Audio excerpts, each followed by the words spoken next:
As I said, 255 kilometres in total for the riders as they head south from Bruges in Babi Spring sunshine. Total of 18 climbs, many of them including cobbles, of course, and then they've got those extra sections of cobbles in between. Now we pick up the live pictures as the interminable job of trying to winch yourself back onto the peloton continues for so many riders. We've had plenty of crashes, we've had plenty of incidents and accidents. We've had, well, the first hour, I should say, covered over 46.5 kilometres. So that'll give you an idea of just how difficult it's been for the riders. Took a long time to get the, for the first breakaway to establish itself. Eventually 6 riders did manage to make their way clear. Now we pick up a situation where the breakaway has almost been called to account. The peloton now sitting just over a minute, and the breakaway group is now down to 5 riders up front, as they have been for quite a while. Wesley Crater from Team Rumput, Postelberger, Van Hoek, Erviti, Ull et al.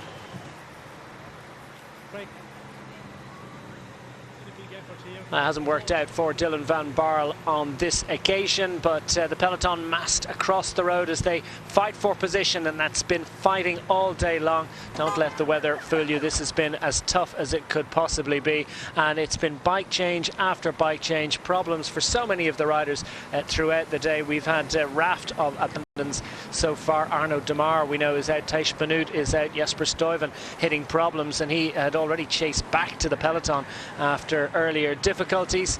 So it just goes on and on. Sepp van Mark, one of the pre-race favourites, a man who's been under the radar a little bit in recent weeks, but many people believe that he could come up with his first monument success while he's got to work his way back into the peloton. That shouldn't be too long of a delay for him, but it's another match burned and not exactly an ideal situation.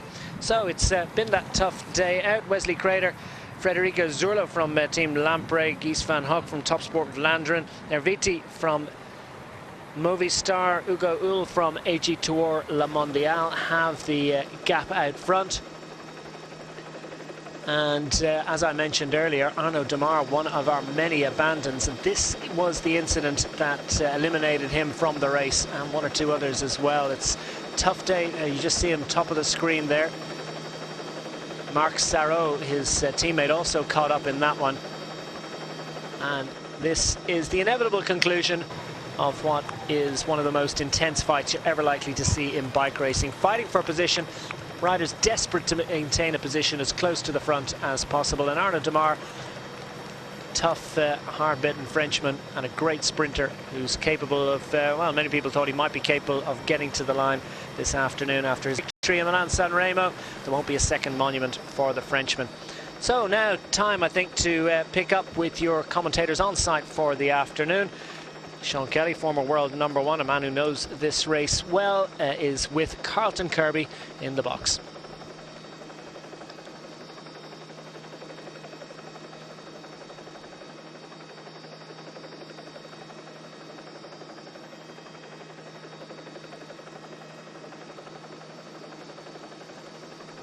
It's 1, 2, 3, 4, 5 BMC. Keen connection with Carlton at the moment. It just comes at a moment where the entire BMC teams, it seems, certainly 3, 4, 5 riders have hit the deck, and a couple of them not minded to get up. Was Arno de Maar caught up in that situation? Well, it's absolute carnage out there on the roads of Flanders this afternoon. And yes, would you believe it, Greg van Avermaet, one of the riders, but not the one that's most affected. That would appear to be Michael Scher. The big Swiss rider has come to grief, and huge anxiety.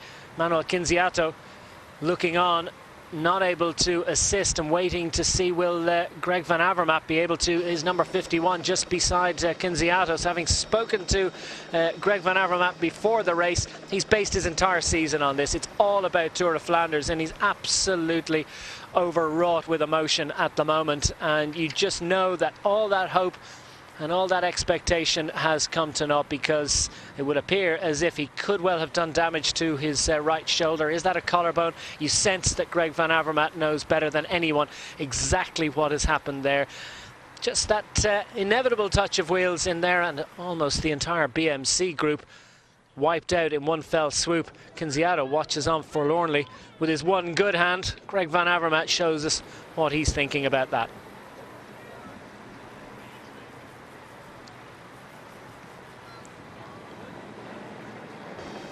Well, an all too familiar sight as we see all the BMC squad that was right at the front.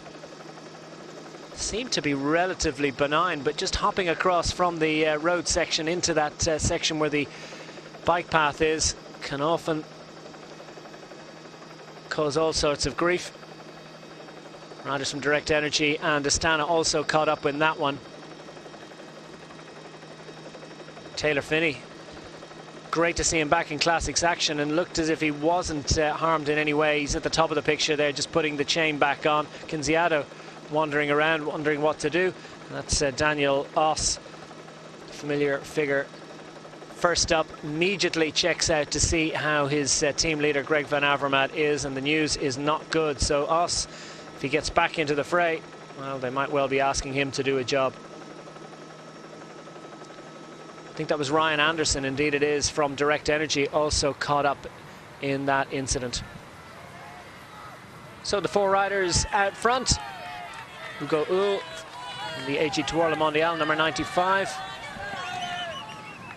186, Gies van Hoek from Top Sport Vlaanderen.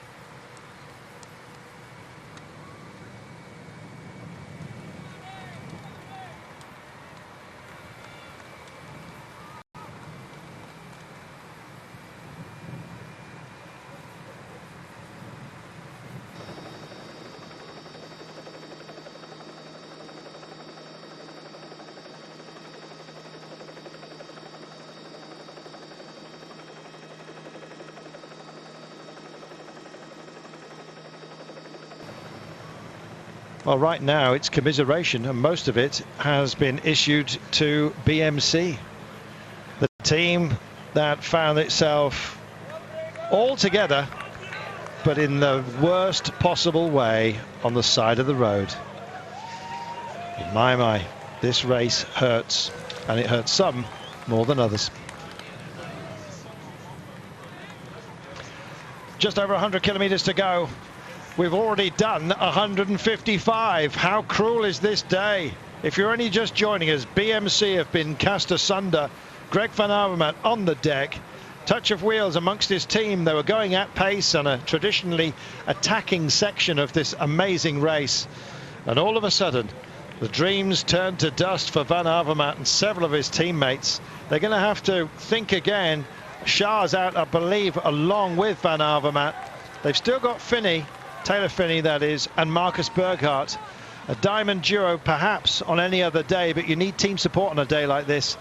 Haller wrestling his own bike, as you can see. The attrition rate has been absolutely huge, and as we cut back, you always start to worry that you're going to see another one. There's barbed wire there at the side of the road, and if you do drop off into the gully, you can get yourself a pinch puncture as well. Look at how deep that is, and then muddy wheels. It's a nightmare, Sean, and several chapters to every single event, including corners such as this. Bated breath time throughout. Yes, well, the chapter never ends until you get to this finish line. That is the terrain of the Tour of Flanders. We could see the rider there, Haller. There was a Movistar rider who just went into off the side of the road, off that concrete, and it was, 3 or 4 inches down. They both did very well to stay upright and, not panic, not try and get back up, because if you try and climb back up, well, there's no way only you're going to just bite the dust and go down onto the road.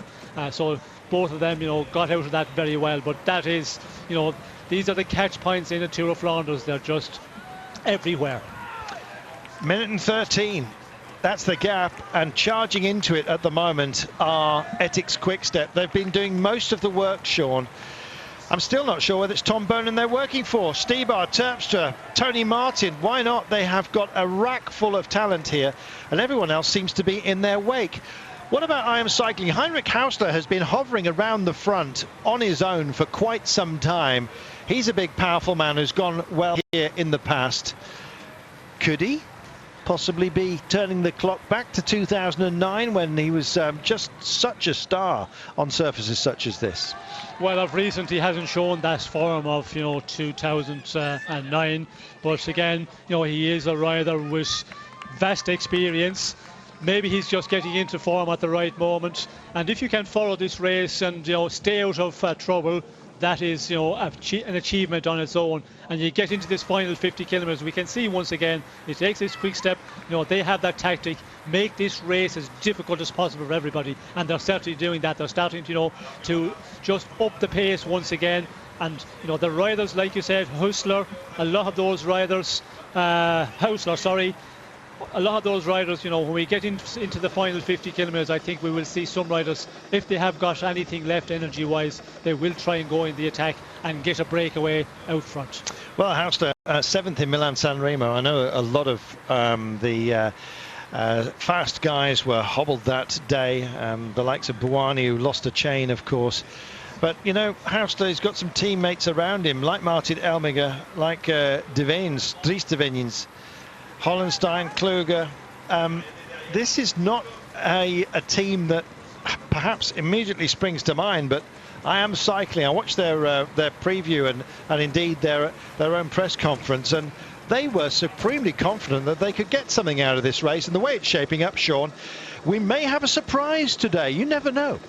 Well, when you look at the teams, the big favourites, you look at the Cancellara, you look at Sagan, Christophe, they're the riders. If you take them into the final, well, then it's going to be difficult to beat them, and that means get onto the Eau de Quaremont and the Patersberg for the final time. They are so explosive, for a lot of riders to stay with them, it's just impossible. So those teams who haven't got the riders who can do that sort of explosive final, they're going to try and send riders out front. With 98.4 kilometres to go, it's much too early at the moment, but certainly when you get inside final 50-60 kilometres, that's when we may see that tactic coming into force. Here we are then on the Leber, written on your screen, 13.8%, average 4.2, but a proper nasty kick. Tony Martin seems to be skipping up these. He's quite happy to take up pacing duty, and you think, well, is he just sacrificing himself? The answer is not necessarily, because Tony Martin is happy at this point, and look at this, Lotto Soudal, not to be denied, Sean. They want a part of today, and Andre Greipel, is much better climber than many people believe, and I've seen him go very, very hot on stages such as this and almost ride beyond himself and beyond the expectations of many people. He is a fast man, but he's also inordinately strong, isn't he? Well, I think last year we see him doing the same tactic, going in the attack, and I did say, I think on my commentary last year, where is he going, what's he doing attacking at this time, and he did finish last year in 15th place, so he's capable of doing it if he rides a conservative race and waits for the final. But again, he seems to be just trying to stretch out this group. What is the tactic really? I don't understand for the moment. Just looking at the I'm actually just struggling to see if it actually is Andre Greipel at the moment, so sorry if I've misguided you. 45 seconds nonetheless for the breakaway. Back to the chasers that we're looking at right now, and it looks like the chasers eased.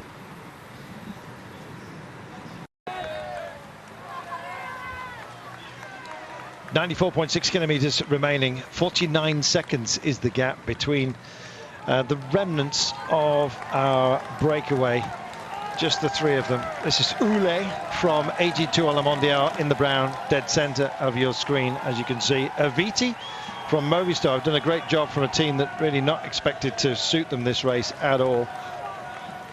And Gijs van Hoek of Top Sport Vlaanderen. Chasing them at the moment, a couple of Germans. Andre Greipel has got Niels Pollitt with him, the extraordinarily leggy, there he is. He was almost screening Greipel there, which believe me, is a feat in itself. He's 1.92 m is Pollitt, and he's absolutely on stellar form at the moment. Third overall in the Driedags West Vlaanderen. He was 6th in the Bayern Rundbar last year, you may remember, but more significantly, 5th in the Samin this year, and the Pan he finished 9th as well. It's almost like he can't help himself but go well. He's only 22, and his long crane-like frame is with André Greipel as we wave farewell right now to Hugo Ule.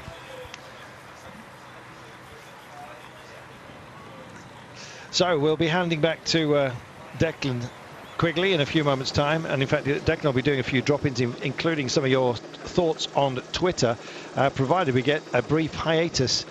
It seems maybe that way right now. We've had a regroupement of 3 larger groups that have come back to Form 1. We've got a fracturing breakaway that looks like it really is at the end of its time here, Aviti and Van Hoek. There you saw just behind Ule, who's more or less given up the ghost, I think, of being part of this. And we had Greipel and indeed Poulet also. Sorry, Pollitt, I beg your pardon, Niels Pollitt on the chase. So a couple of Germans, das ist schön. 93.6 Ks to go then, and Sean, it looks like everyone, at least for now, is in respite mode as Alexander Krysov decides to come and get a bit of fresh air up front. Yes, well, there's certainly a slowdown for the moment, and I think it would be well welcomed by a lot of riders because the way they were, racing so fast. It was going to be difficult, to get anything to eat, to get some food out of your pocket, have some drink, and we can see now on the front a little bit of calm for the moment, but 93 kilometers to go. The surprising one is we see Greipel there going in the attack with Polish, the other German rider, and there's going to be more riders and more teams saying, look, these 2 guys are going to try and slip away. They are fresh men because our breakaway out front, it is, breaking apart. There's only 2 men, in that from that leading 6-man breakaway from earlier in the day. So there's more riders going to try and get across, and here we are, riders trying to slip out of front of peloton, and guaranteed team managers are, calling orders now. If you're feeling good, if you have anything left, go for it and try and get out of this peloton while there's a can. Preben van Heck is going for it, Belgian champion for Topsport Vlaanderen with the Belgian tricolour. He's just rolled off along with one of the Roompot riders. I don't think it's Wes Crader who was up the road early on. Carl Royce, I believe, but we'll have a look in a short while.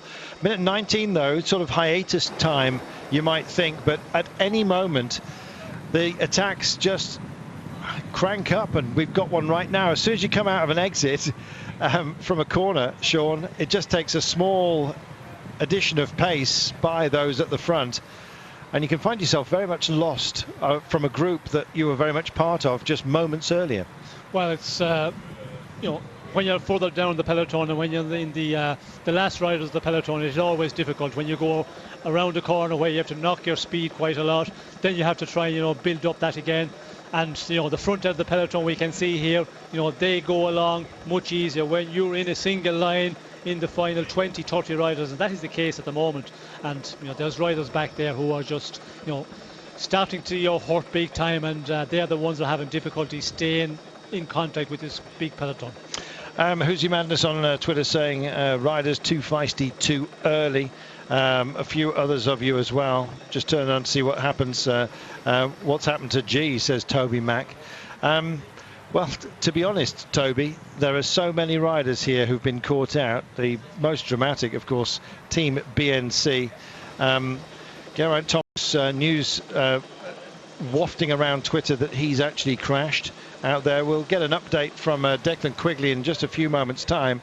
Declan, remind everybody what your Twitter address is for them to send you questions as well. Yeah, do please keep in touch. It's at DQ Sport, and we're all alive on Twitter. I'll tell you what, it's pretty hectic out there. There's so much going on in both Tour of Flanders races. The women's race is down to the last 30 kilometres, and it's absolutely flat chat at the moment, and the leading contenders are starting to appear towards the front. A few leading contenders appearing towards the front of the men's race now as well, as you can see. But at TQ Sport if you want to get in touch. Berger crashed out as well. A knee injury for him. Matt's reporting off their own site as well. Declan will be taking some of your questions and bringing it to us shortly.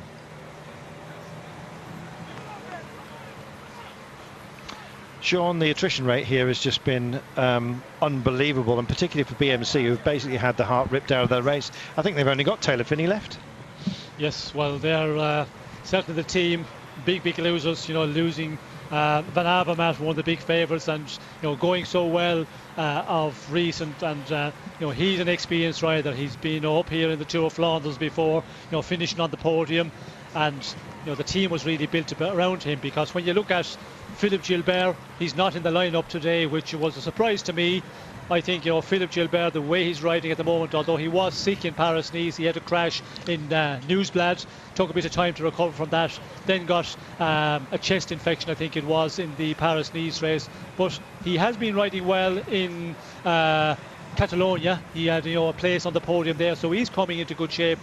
And, you know, that was a surprise to me that he wasn't included in the lineup today. Not sure, maybe he's waiting up for the Ardennes Classics, but again, you know, when you have a rider of that talent and that experience, well, then it can be very important, because if for some reason, you know, your big favourite, your leader, Van Avermaet, has a bit of problem, he crashes out, mechanical problem, well, then you have another card to play. But unfortunately for BMC, you know, it's just a disaster today. They've lost their main man, and the problem is, it looks like that it could have been, you know, a broken wrist, because he was holding his right hand, and that's not good for the rest of the classics. If he has something broken, well, then the Cassie campaign for beginning of season is over. Let's talk about those who've been very quiet, Sean. Lars Bohm, haven't seen much of him from Astana.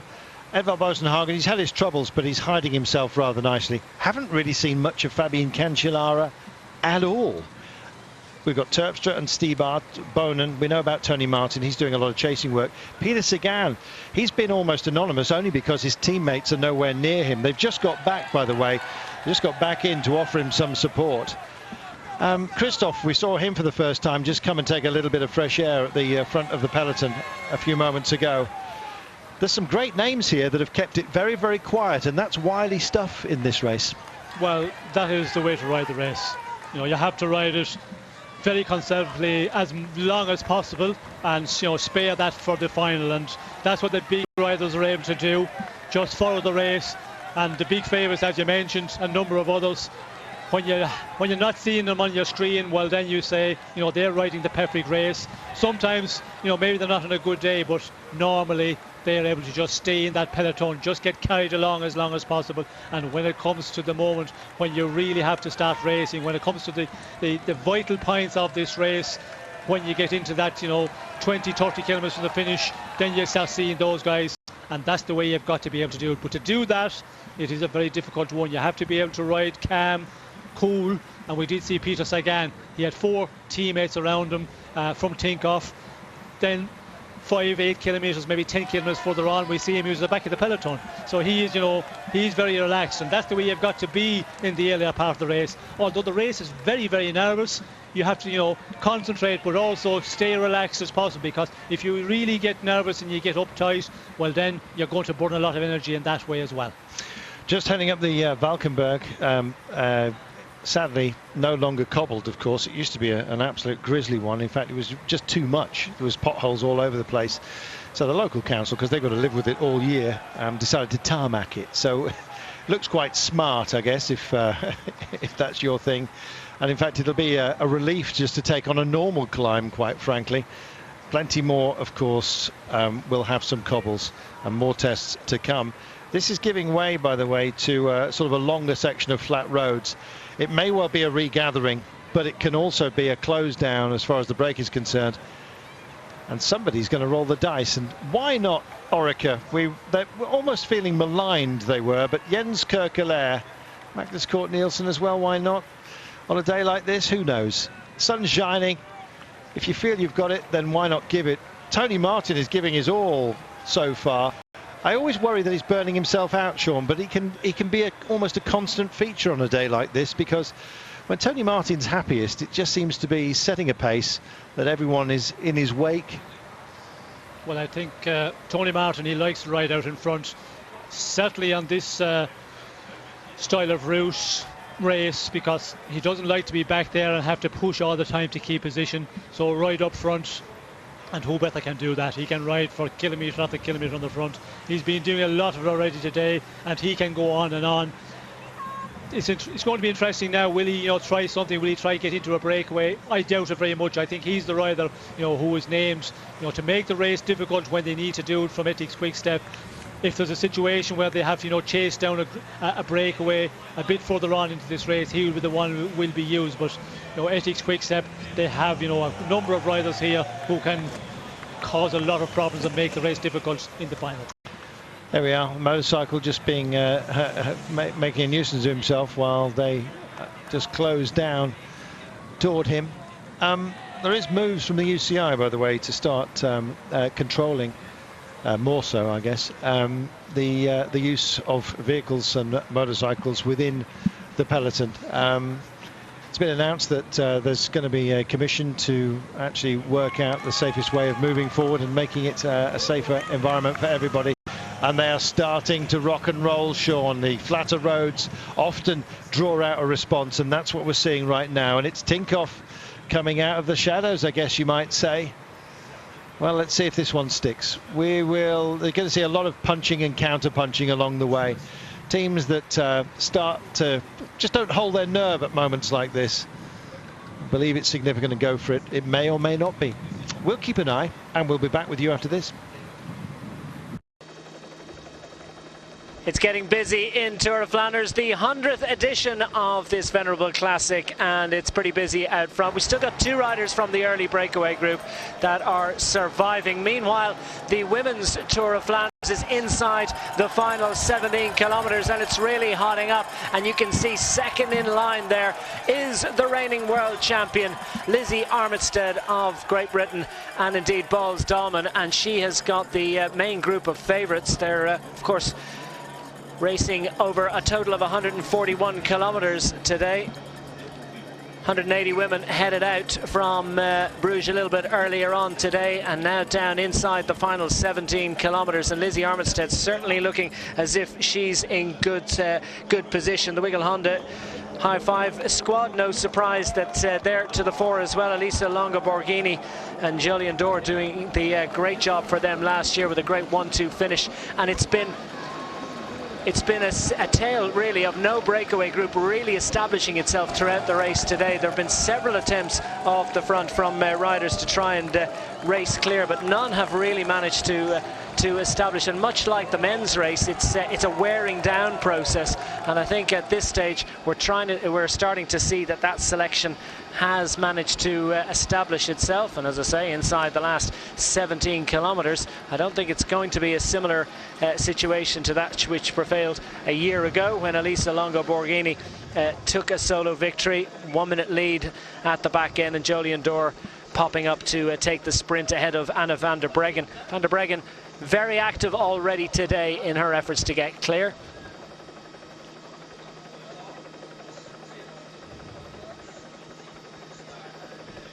So the women's race coming towards the back end. The men's race, meanwhile, well, it looks as if the breakaway group is very shortly going to be brought back. The final two riders, Gies van Hoek from Top Sport Vlaanderen and Emmanuel Erviti from Movistar, about to be dragged back. But the peloton, well, sitting at 1 minute and 12 seconds at the moment. We've had plenty of activity on Twitter this afternoon.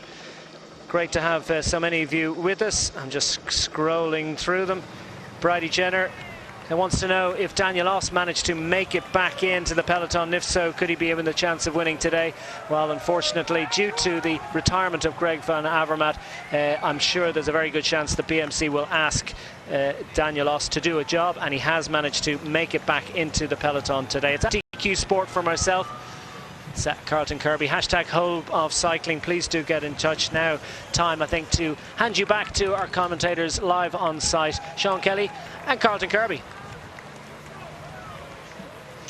Thanks, Declan. Grusev and Claes, by the way, we'll be going back to Declan if we have some drop-ins a little bit later on. BMC, of course, in a shocking accident, which Greg Van Avermaet is out. Taylor Phinney is still in the race, so is Daniel Oss. Marcus Berger, also one of those, unfortunately, with a knee injury. He is out likewise. Arnaud Démare also out for Francis de Gieux. It's been a painful start to today, or indeed the main body of the day, of which we still have 82 kilometres left. Now, it's normally on a standard race day about now that we would join proceedings.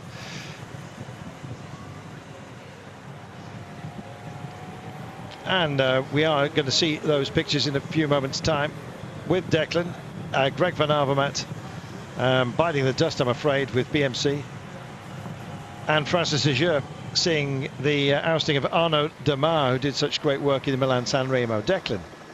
Two big crashes today, Carlton. The first, that we noticed, of great significance, of course, Arnaud Démare, Marc Sarraut and several other riders caught up in that one, and Arnaud Démare is a retirement, and that innocuous looking crash, or it just seemed like it oughtn't to have happened where it did, took out the whole BMC team, absolutely falling like skittles, and Greg Van Avermaet off to hospital. He was in tears.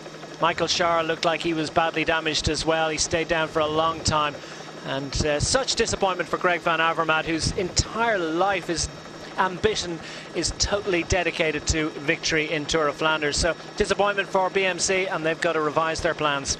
Back to you, Carlton. Thank you, Declan. Just over 80 kilometres to go. We're on a sort of flat, benign-ish section, as if there ever could be one. You look at the pace of the motorcycle, you almost it almost gives a greater view, really, of what the cyclists are doing, and they've been putting in an awful lot.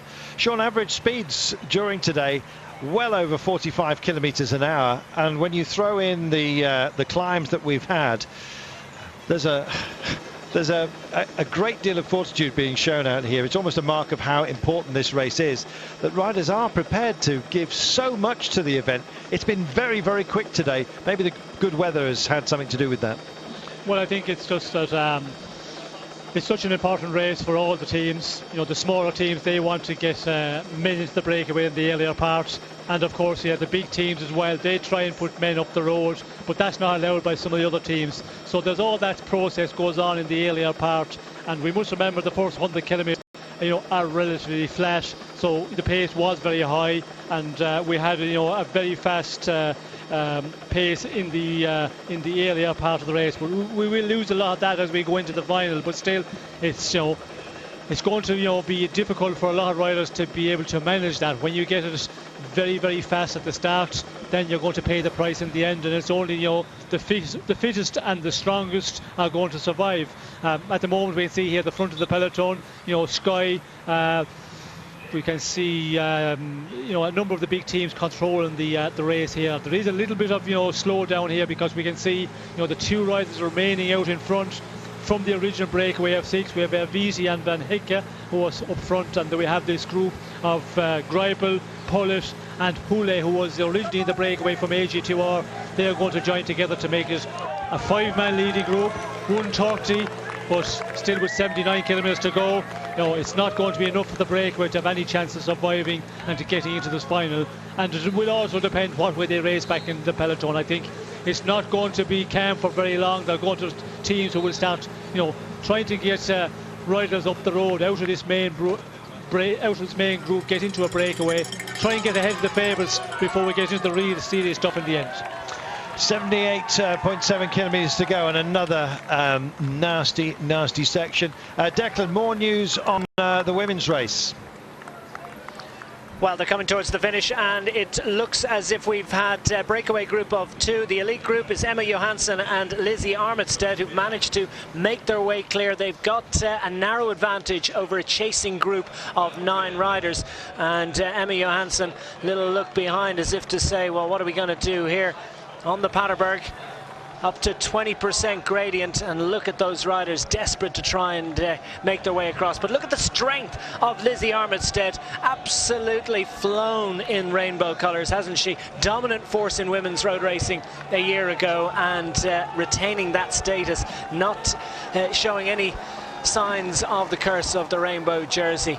And she has drawn out the sting from the rest of the riders, and is now starting to show her dominance, show her class, show her strength as she winches herself to the top of another tough climb. Inside 13 kilometers to go, and will any of these other riders be able to get back into contention? It's the elite group who are racing clear in the closing stages of the Women's Tour of Flanders, and wonderful, I think, to see such great crowds out to support this fifth round of the Women's World Tour, the inaugural Women's World Tour. A little glance over the shoulder to see that this is definitely an advantage worth pressing home if possible.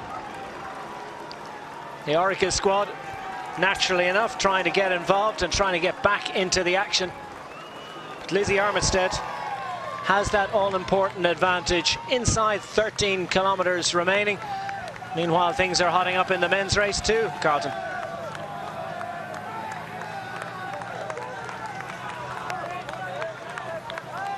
Thanks for that, Declan. It's a busy old time. Van Hoek also here. Let's have a look. Greipel just adjusting himself, looks okay.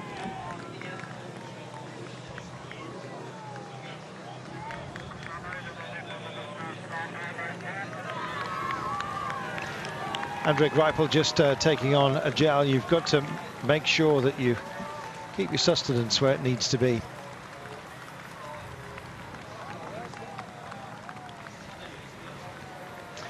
Caparai, 9%, but it's a kilometre. They rise 5.5 metres, so that tells you the percentage overall, 5.5. Nonetheless, it's got a nasty little kick in the tail.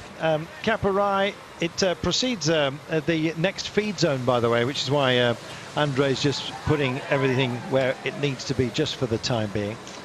Great to see Greipel functioning so highly at this level. It may surprise some of you because he is a sprinter, but he's a great classics man as well. I think this is a softening up exercise. Teish Benoot is out, but it may well be for Pim Ligdaert. One suggests it might be, although Jurgen Rollins is still very much part of proceedings, and of course third in Milan-San Remo, so he's also on good form. Here's Lars Bohm. I'm surprised to find him back here. He doesn't look like he's in trouble, Sean. Technical issue? If you're going to get your bad luck out of the way, get it out of the way now. Well, he's just having a talk with his director sportif there. I don't think there's any problem at the moment. You know, the peloton is going at a much easier pace. We can see here they're just riding along casual enough, so it is the moment to slip back. And of course, Lars Bohm will know this route very well. There is sections where you can afford to go back to the tail end of the peloton, call your team car and have a chat with your director sportif and move back up before it gets into the important moment. But we can see here, yes, he's making a mechanical wheel change. There we are. Got an issue. Wanted the right one teed up for him. Maybe just coincidence, but certainly looked that way. And let's watch how unhurried he is and how cool he is. 30 years of age, Lars Bohm now. Had some great results as part of his career. Now, many of our Belgian friends here are saying that Lars Bohm, albeit over the border, the Dutchman, has been operating quite quietly and cannily. Now, he didn't finish Gent-Wevelgem, you remember. 6 in the Harelbeke though. But on the 3 days of Japan, when there were some climbs, this man was skipping up them and then he was just easing off, as if to say, or as if to test himself, Sean. And I think although there may have been some apparently slack results on the approach, riders who pick their events quite often do so as training for the big one, and believe me, this is the big one for Lars Bohm today. Well, some riders just ride it 3 days of Japan, of course, as preparation for the Tour of Flanders. Exactly. Other riders just skip it all together, and you can ride the Tour of Flanders without getting involved in the race and all day, every day. And if that's what you feel you need to get ready for the Tour of Flanders, well then, why not do it? Lars Bohm, you know, I think today we should see him, you know, in the final. Is he going to be good enough? Is he on a good day that he can be very much up there to contest for a good place or maybe for the win in this Tour of Flanders against the big favourites? Well, let's see, shall we? Interesting that Katusha's man, their chosen man, Niels Pollitt, who's in great form, is also up the road. I don't know whether national alliances are going to be formed, but he went with Andre Greipel and bridged over, as these two gentlemen are doing as well. And it's really nice to see Wanty Gobert also very much engaged. And in fact, they've managed to make it here with Claes, by the looks of things. And also, on behalf of Lars Bohm, maybe, is that Dmitry Gruzdev has made it over as well? It is. Goodness me. Now, he is a proper fighting force to have up front. He and Greipel could really mix things up here, Sean. Well, I think, the riders are up here, the teams are up here, they're going to, try and keep this break moving along. Build a bigger advantage. 145 at the moment with 76 kilometres to go. They have to build on that. Okay. Welcome back. 75.2 kilometres to go. Minute and 53. It's a solid break up front, and maybe just a few nerves starting to fray back here. Peter Sagan's come up. Fabian Cancellara is apparently within this group. I haven't spotted him, but Sean assures me, and I have been worried, that he's in here. CCC Sprandi also making a move, and there is Fabian, I believe, there on the left-hand side of your screen, just tucked in behind our friend from Francis de Jeux, Marc Sariot, who I actually think may well go well in Flanders. He's a in Paris-Roubaix. He's a bit of a pocket rocket and quite an outsider, but yeah, nonetheless, we digress. The women's race is drawing to a close, by the way, and we will have pictures of the finish, and indeed Declan will be picking it up.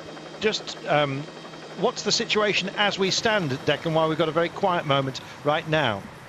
Well, the information that we have at the moment, Carlton, is that it's 20 seconds now for the 2 leaders out front. World champion Lizzie Armitstead is race clear with Emma Johansson of the Wiggle High Five squad, and Johansson has been given the all clear to start riding. She was a little reticent for a while with the reigning champion behind in the group of 9 chasers, but she's been given the thumbs up and she is now riding. So the 2 of them riding clear to the line with 20 seconds advantage, well inside the final 9 kilometres. They've got rid of all the hills at this point, so will it be a 2-up sprint, or will Johansson be able to mug Armitstead before the line, or will Armitstead fancy going solo?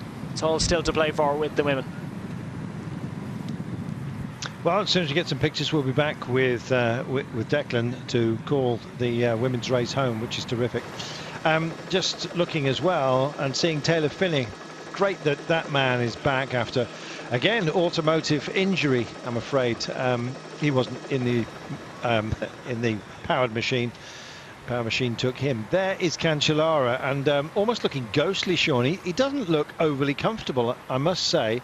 But then again, he does have bluffer. A bluffer. Well, he must have put face powder on, because he's looking very pale of pallor at the moment. Interesting that Tony Martin has actually been called back into the fold and is now resting up to go again, I presume, within Ethics Quickstep just alongside. And showing their nose and doing a lot of work now, Orica Greenedge, Jens Kirkelaere are possible for them. They've got Svein Tuft, Sam Bewley, Mitch Ducker as well. I don't know, the way this race has gone today, Sean, has been so much bad fortune. So many big names already struck out. I still think Peter Sagan looks very, very good today. We were saying that maybe the out-and-out favourites wouldn't have things all their own way. That's come to pass, but Peter Sagan has had a charmed life so far, and we haven't seen much of him, and that we have seen, he's looked sprightly, relaxed, and that's a dangerous thing with him. Well, that's what you've got to do. As a big favourite, if you can just stay in there, stay out of danger, which is been a difficult one today. We had a lot of these crashes, and a lot of them have been up front, and we did see the BMC riders there, very, very unlucky that one of the riders that was leading 5-6 riders from BMC touched up another rider.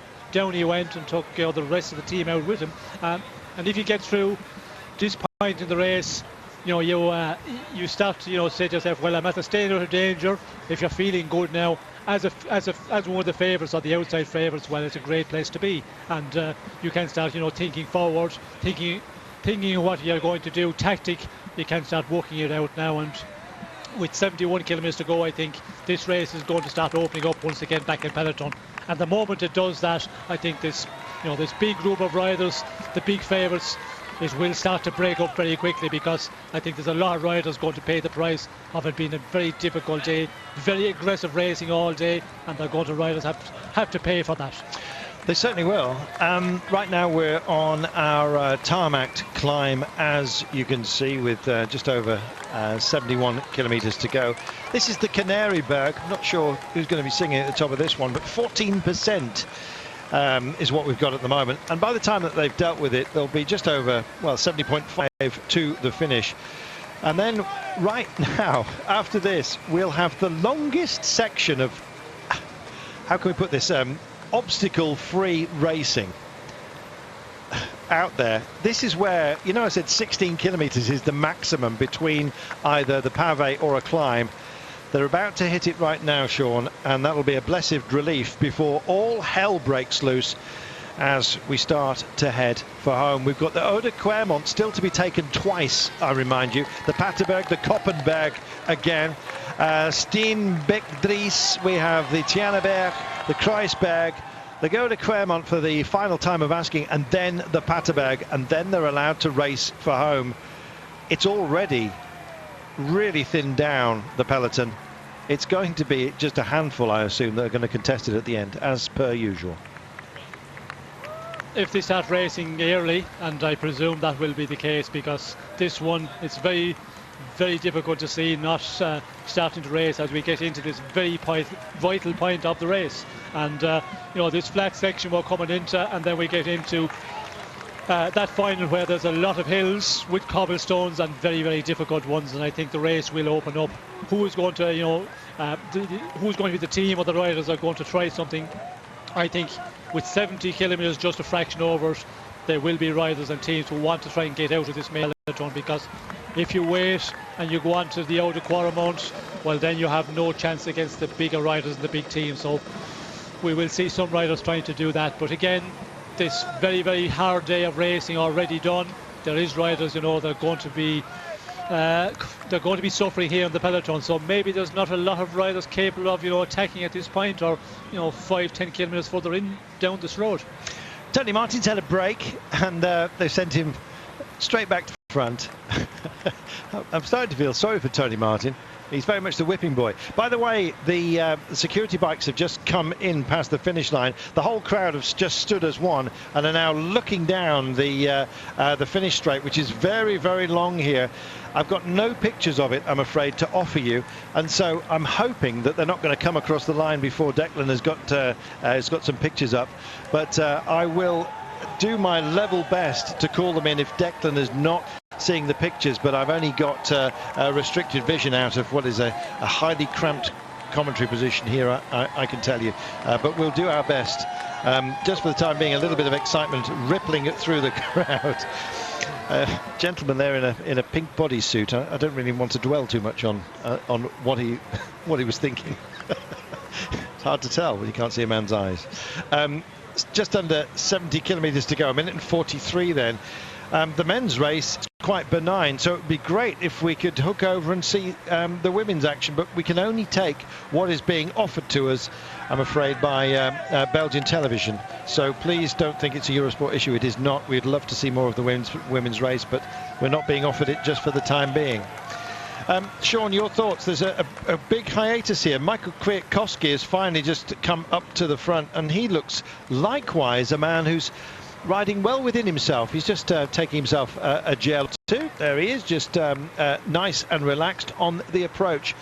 This seems to be, oh, here we go, women's race in 15 seconds. I imagine this will be the call to the line with Declan. Over to you, Declan, for our run in, and fingers crossed for Lizzie. Well, it's going to be a 2-up sprint, it would appear, because inside 2 kilometres to go now. 1.4 make that, and it is going to be a 2-up sprint. Anxious looks over their shoulder. The chase group behind is it within touching distance. Last update we had was 18 seconds. That's been whittled back. The games have started to be played. Emma Johansson on the front for Wiggle High 5 to her left, and in the World Champions Arkansas stripes for Balls-Dolman. It is the World Champion Lizzie Armitstead who, as they go under the kite, has taken it up, and I wonder if that'll be the last time that Emma Johansson goes to the front. It's a major poker game as the chasers behind absolutely flat to the mat to get back into contention. Longo Borghini and Julian D'Or are there for Wiggle High 5. They'll be playing a watching brief. Chantal Black and Megan Garnier there for Balls-Dolman. Again, they don't have much to do, but you can expect that Pauline Ferrand-Prévot, the former World Road Race champion, will be drilling it on the front, and she certainly is for Rabo Liv. Annemiek van Vleuten is there, Rossella Rato, Claudia Lichtenberg, but they're all bit part players, are they? Because will these two hang on to sprint it out for victory in the Tour of Flanders, in the first, the inaugural Women's World Tour? As going to the line, Armitstead is anxiously looking over his shoulder. Johansson's going to leave her there, no doubt about it. Then Pauline Ferrand-Prévot is going to push all the way to the line as Armitstead starts to weave around the road.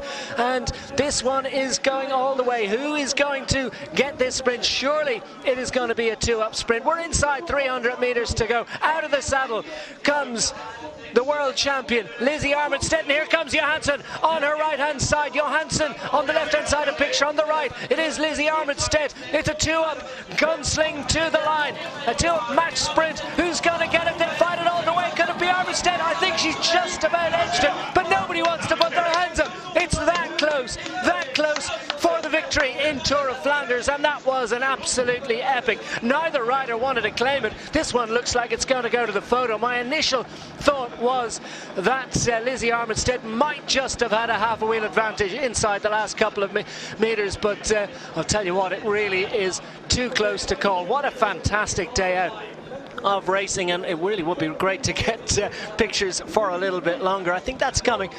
Definite signs of development in the coverage of women's racing, and it is certainly a work in progress. The celebrations, the smiles going to Lizzie Armitstead. It looks as if she has taken her first win in the Tour of Flanders.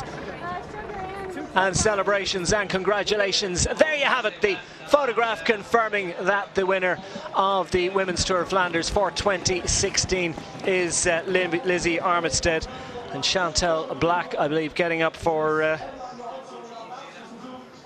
third on the line, was it? Well, we wait for full confirmation of that as the groups come in. But a fantastic performance, another great effort from a woman who clearly is not in any way shackled by those rainbow stripes. Another great victory for Lizzie Armitstead. Thank you so much, Declan. We'll take ourselves a commercial break. So, from one world champion to potentially another, what can Peter Sagan do today? Well, we're going to take ourselves a commercial break, and then we'll have just over 60 kilometres left of the racing. We'll be back for the next hazard today. The Eau de Clermont, for the second time of asking, 2.2 kilometres, maxing out at 11.6%, and 1,500 metres of it are cobbles. Can't wait. Keep it here. This is going to be a cracker. Back in a moment. It's the 100th edition of the Tour of Flanders 2016. We have a group that have got 2 3/4 minutes advantage, and still plenty of activity in the peloton behind as riders jockeying for position. And Frances Deja, after the demise and unfortunate departure of Arnaud Demar from the race earlier on, he went to hospital. No update on his condition. I can tell you that BMC's Greg van Avermaet has been diagnosed with a broken collarbone, so disappointment for him and for the BMC squad. They've still got Daniel Oss, they've still got Taylor Finney, they've still got various other riders in there that might be able to do a job. And look at this, Tony Martin starting to get interested, and the softening up process has begun from the big squads as they're putting their early raiders into groups going out front. Tweets coming in, great to have so many of you with us this afternoon. Hashtag Home of Cycling, it's at DQ Sport for myself at Carlton Kirby, for the man himself at the finish line, where we've just seen Lizzie Armitstead take a wonderful, glorious victory in a 2-up sprint with Emma Johansson. That decided victory in the women's Tour of Flanders. And great to have Tim Barthorpe with us, who also is congratulating everyone on the existence of the women's coverage. Fantastic, and hopefully we'll have a bit more of that and more extended coverage in the future. Tony Stack as well. David Dunphy reckons it was about a deep dish wheel width. And Lord Helmut, Stuart Dolphin, Ian Goldstein, great to have you all with us here this afternoon. And various questions coming in. Keep them coming. We've got plenty of race action. We're going to focus on the men's race now and hand you back to Carlton Kirby and Sean Kelly on site at the finish line. Thank you very much. 63.5 kilometres remaining today, and 2 minutes and 41. This is forming a proper group, and it's causing a great deal of worry. We're on flat roads leading to the next series of obstacles. The next up will be the Eau de Clermont itself, and it's vital to get it right. Not necessarily this time by, but certainly at the close. The Eau de Clermont and the Paterberg come very, very close to each other. It's a double punch. The first time we took the Eau de Clermont, we did not take on the Paterberg, so we haven't seen it just for the time being, but we're about to, as a preview, if you like, of what's going to happen about 10 or 13 kilometres from the line at the end of today. Well, there's been some skirmishes, there's been some action, and as you can see as well, when you've got a lot of road to play with, a lot of people come to play. Sean, it's nervous times this, because we're on this approach to what is our final circuit of hell. Well, we're getting to that very important moment, getting close to 60 kilometres to go, and that is just certainly the time when everybody starts getting nervous again. We've had a bit of a relaxed time here in the peloton. It's going on for the moment. We did see some riders trying to shake it up a bit, get out of the peloton, but a lot of marking going on here. But that's only going to continue on for so long. And when you get to that 60 kilometres, certainly 50 kilometres to go, and it will be the train that will decide. When we start coming to those hills now in the end, where they come very quickly one after the other, well, then the racing will just get faster and faster as we come to those points. I'm starting to think about the strong men here. No disrespect to Fabian Cancellara, because I think he'll definitely be, of course, in the frame at the end. But some know that maybe aren't upon everybody's radar. Edvald Boasson-Hagen, that almost seems unkind to include him in a list such as this, but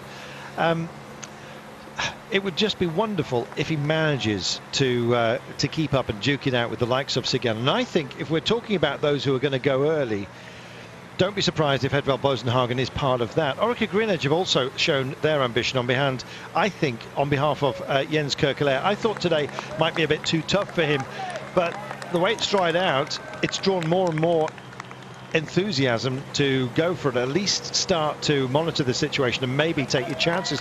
What about Sylvain Chavanel as well, Sean, to at least start mixing it up from distance? He's been on great form of late and is always up for a fight, isn't he, the Frenchman? Well, if Sylvain Chavanel is feeling good, and we presume he's in the peloton here, but again, there's a lot of riders who lost contact in the earlier part of this race through crashes, through very, very fast racing. And if you had the unfortunate to be in the crash or to get held up behind the crash, you have a very difficult job to get back in. So we haven't seen Chavanel. I reckon he should be still in here. And when you look down to the list of riders that at the start of this race, we have lost some of the big favourites, but there's a lot of riders here who could come out of this peloton in the next 10-15 kilometres. The big favourites, of course, they're always going to be there, but they're going to wait until the very final. They will be hoping the team will be able to control the situation until they get to the point where they can really start racing and push on, and that means, I think, the final time up the Quarter Mountain onto the Patersburg. Nice little bunny hop as our big-legged German here, Niels Pollitt, decides to just stretch his legs ever so slightly. The chase on is being led here by Gijs van Hoek of Top Sport Bladeren. I like the look of Niels Pollitt, and in fact he's almost been quietly under the radar of late, despite the fact he's had some stellar results, which is why he's got the nod here. And he's a great man to have representing Katusha up the road, allowing Alexander Kristoff and his boys to just sit in perhaps a little bit. They're going to run out of that option as we get deeper into this race, and with 60.2 kilometres to go, we're less than 4Ks away, Sean, from the Eau de Clermont, and this is the race for the approach, isn't it? I think we will see the first selection on the Eau de Clermont back in peloton, and they will certainly have to start racing before they get to the Clermont, because position is going to be important here. So the big teams, the big favourites will make it very, very fast leading on to the Eau de Clermont, and then we will see the selection from there on, and it depends on who is up front. If there's some of the big favourites miss it, I could start pushing on all the way, and we're getting closer to that point now. And the breakaway, of course, 2:22 at the moment. Katusha, it's good to have a rider out here. Anybody ever got one of the guys who was a favourite, or a guy who was hoping to do something at the end of the race? If you have a man up front, it's always a good position to be in. Well, he's getting a good position as well for a man who measures 1 metre and 92 in his stocking feet. He's got an extraordinarily long stem as well, as you can see. I'm not quite sure what his inside leg measurement is, but believe me, he's turning it absolutely beautifully. Good as well for Lars Bohm to have an ally up the road. This is Dmitry Gruzdev, who just comes to the front in Astana's pale blue, familiar to many of you. And Andre Greipel, a lot of people were talking about Andre Greipel as an outside tip to actually take it, maybe make the steal. Well, you've got to be up front if you're going to have that opportunity. It may come, but I think it would take disaster further back. The pace of the approach is quite outstanding. Now, remember when Chris Froome fell on the cobbles in the Tour de France? Actually, he didn't, and that was the point, I think. He didn't fall on the cobbles, but he did fall because of them.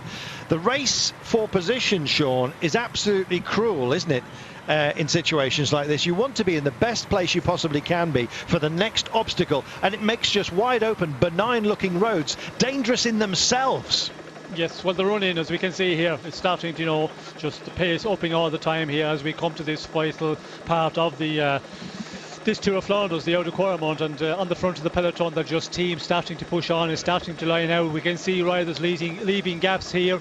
I think some riders are a bit scared because there have been so many crashes today. They are concerned, but you cannot back off at this point. You have to keep on fighting, stay in the top 20 riders, get on the Eau de Clermont in a good position. Wow.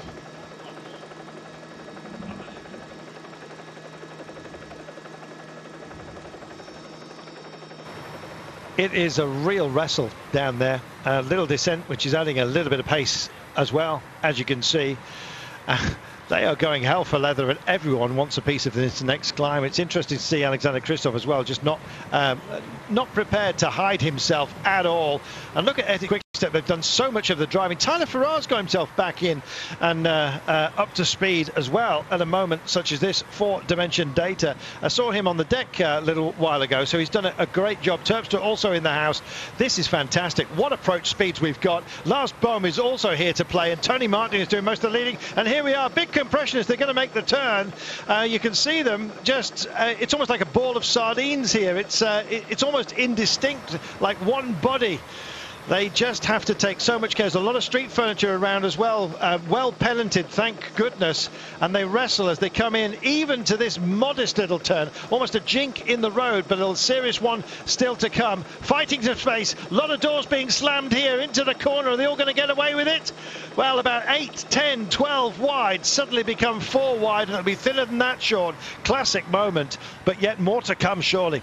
Well, I think the big fight and the big race to get into the corner there, that was going to be always very important, and I think we're going to see just more and more of this just pushing, fighting for control of the front of the peloton, and we can see that there's a lot of teams just sitting and playing the waiting game for the moment, because still 56 kilometers to go.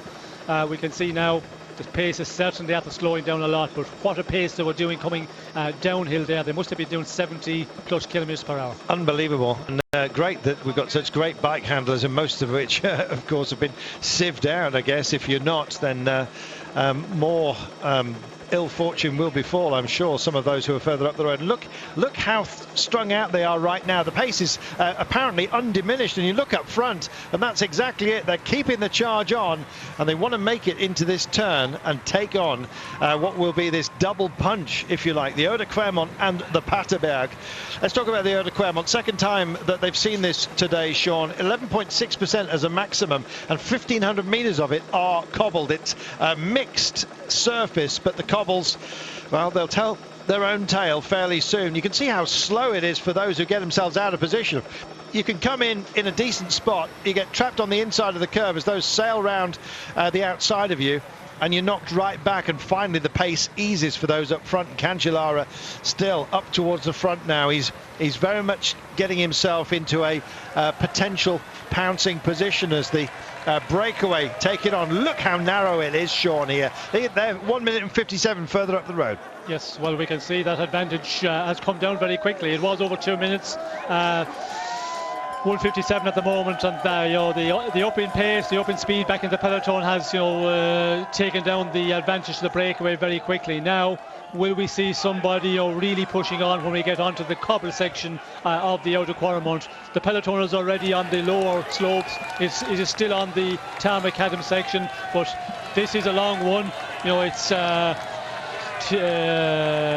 de Clermont, 1 kilometre 500, and it is a difficult one as you go further up. The cobbles are very, very broken up, and it can be of a one where we could see a lot of riders losing contact out of the main peloton. Well, if you haven't seen this earlier on today, the road itself is a bit of a nightmare. It does have a crown, but you can see heavy vehicles have been up here, and so they've flattened out the edges. So in the middle there's kind of a hump, if you like, and then two flatter sides to the road. The gully's not an option because they've got barriers on them, so there's no smooth ride for anybody. This is great effort here, and it's been great to see Andre Greipel doing so well out front. The great man, one of my favourite sprinters on the planet, and as a guy really himself, he's a fascinating character. He bumped into him in Turkey last year, and we shared a lemonade. That's what I told my mum anyway. And he said, so you're the guy who screams a lot. I said, well, only when I get excited, which is quite often when you're on the road, Andre. He was quite pleased with that, thank heaven. And he ignored some of the some of the choice things I've said about him in the past, all with great affection, I assure you. 2 minutes they've got, Sean. That's a handy lead. And there's nothing they can do about it at a moment such as this, as Edvald Boasson-Hagen also comes to the front. He's on the left-hand side of the screen, right-hand side of the road, the Norwegian champion, and he's looked very, very calm as well today. Yes, well, he's a rider, experience. He's been in there in that position before, and we can see they're taking control on the front of the peloton with some of their teammates, but also we can see Lotto here, just hanging around the front and just get up this climb, not really push it on at all, because they've got Greipel, and they will hope that this group will stay riding at this pace. That way, the only way the gap can go out front is up with the pace the peloton they're going at the moment. Dylan van Baarle rolled down to the front of the peloton earlier on today. He's up towards the fore again. He thought about wasting some energy and then thought much better of it. And he's backed into the group here from Cannondale Pro Cycling in the lime green. And you've got to just take things at your own pace, but also you've got to take your chances when you can, and why not roll the dice now? Policing duties for some, others prepared to let them go. You've got to pick your battles, Sean. That's the crucial thing on a highly technical approach which you've got right now. Yes, well, I think the teams we can see here, it's Ethics Quickstep who want to push on, and it's not surprising that would be the tactic where they would try and make the race difficult here and just stretch the peloton out, and that's what they're trying to do at the moment, because the way we were climbing in the peloton here, the team that was on the front was Lotto. They wanted to just knock it back as much as possible and just allow that breakaway to stay and to gain more of an advantage. Stein van den Berg stretches his legs, and the gap back to the chasers, who aren't. They're having a look at each other now. This is a danger, because if they manage to bridge over to that quality group up front, some teams are going to be alive to that. Lars Bohm doesn't know quite what to do at the moment. You can see a lot of how can we put this, almost short-circuiting on strategy, Sean, and these are are the questions that have to be answered, and correctly, if you're going to make this one stick. Well, I think there is other teams here who will just get the call. The riders will get the call and say, you cannot allow a group of riders, 2 or 3 riders, to get away. So I think we will see more riders. If this 2-man group out front starts to pull away from the main peloton.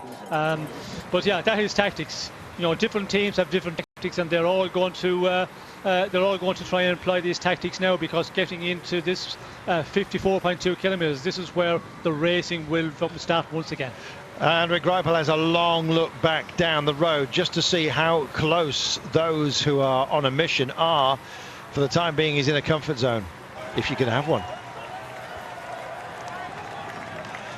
Just look at this, the chatter. If you look at the elbows and the wrists, that's where the hurt is taken first. They do pad up, sometimes double tape, and maybe do some gel inserts on the bars. And Sean, you need them on days like this, don't you? Well, some guys, they like to have a bit of comfort, a little bit of gel under the bar tape. Other riders just go for the normal taping on the bars. Guys differ, and Tour of Flanders is the one where it's not, really that difficult on the cobbles. You don't have a lot of flat section of cobbles, so when you're going up the short climbs on the cobblestones, you're not going at a very fast rate, so it doesn't, create as much of a problem as it does in the Paris-Roubaix. Well, they're strung out, and it looks like there's been a hiatus as they come by one of the VIP areas here, and all the VIPs are out the side of the road. They'll all go back for some refreshment in a few moments' time, something that is not in the gift of the peloton at the moment. There are the chasers, the third group, with 1 minute and 49. It's still a handy advantage, but with 53.9 kilometres to go on a wide open, regular kind of road, that would be a gap that was instantly bridgeable, as one of the Wanty boys has decided to go for it as well. This team is, I think, close to all of our hearts at the moment. And this is Freddie Backert, who's decided to go for it. They have this very distinctive orange bar tape.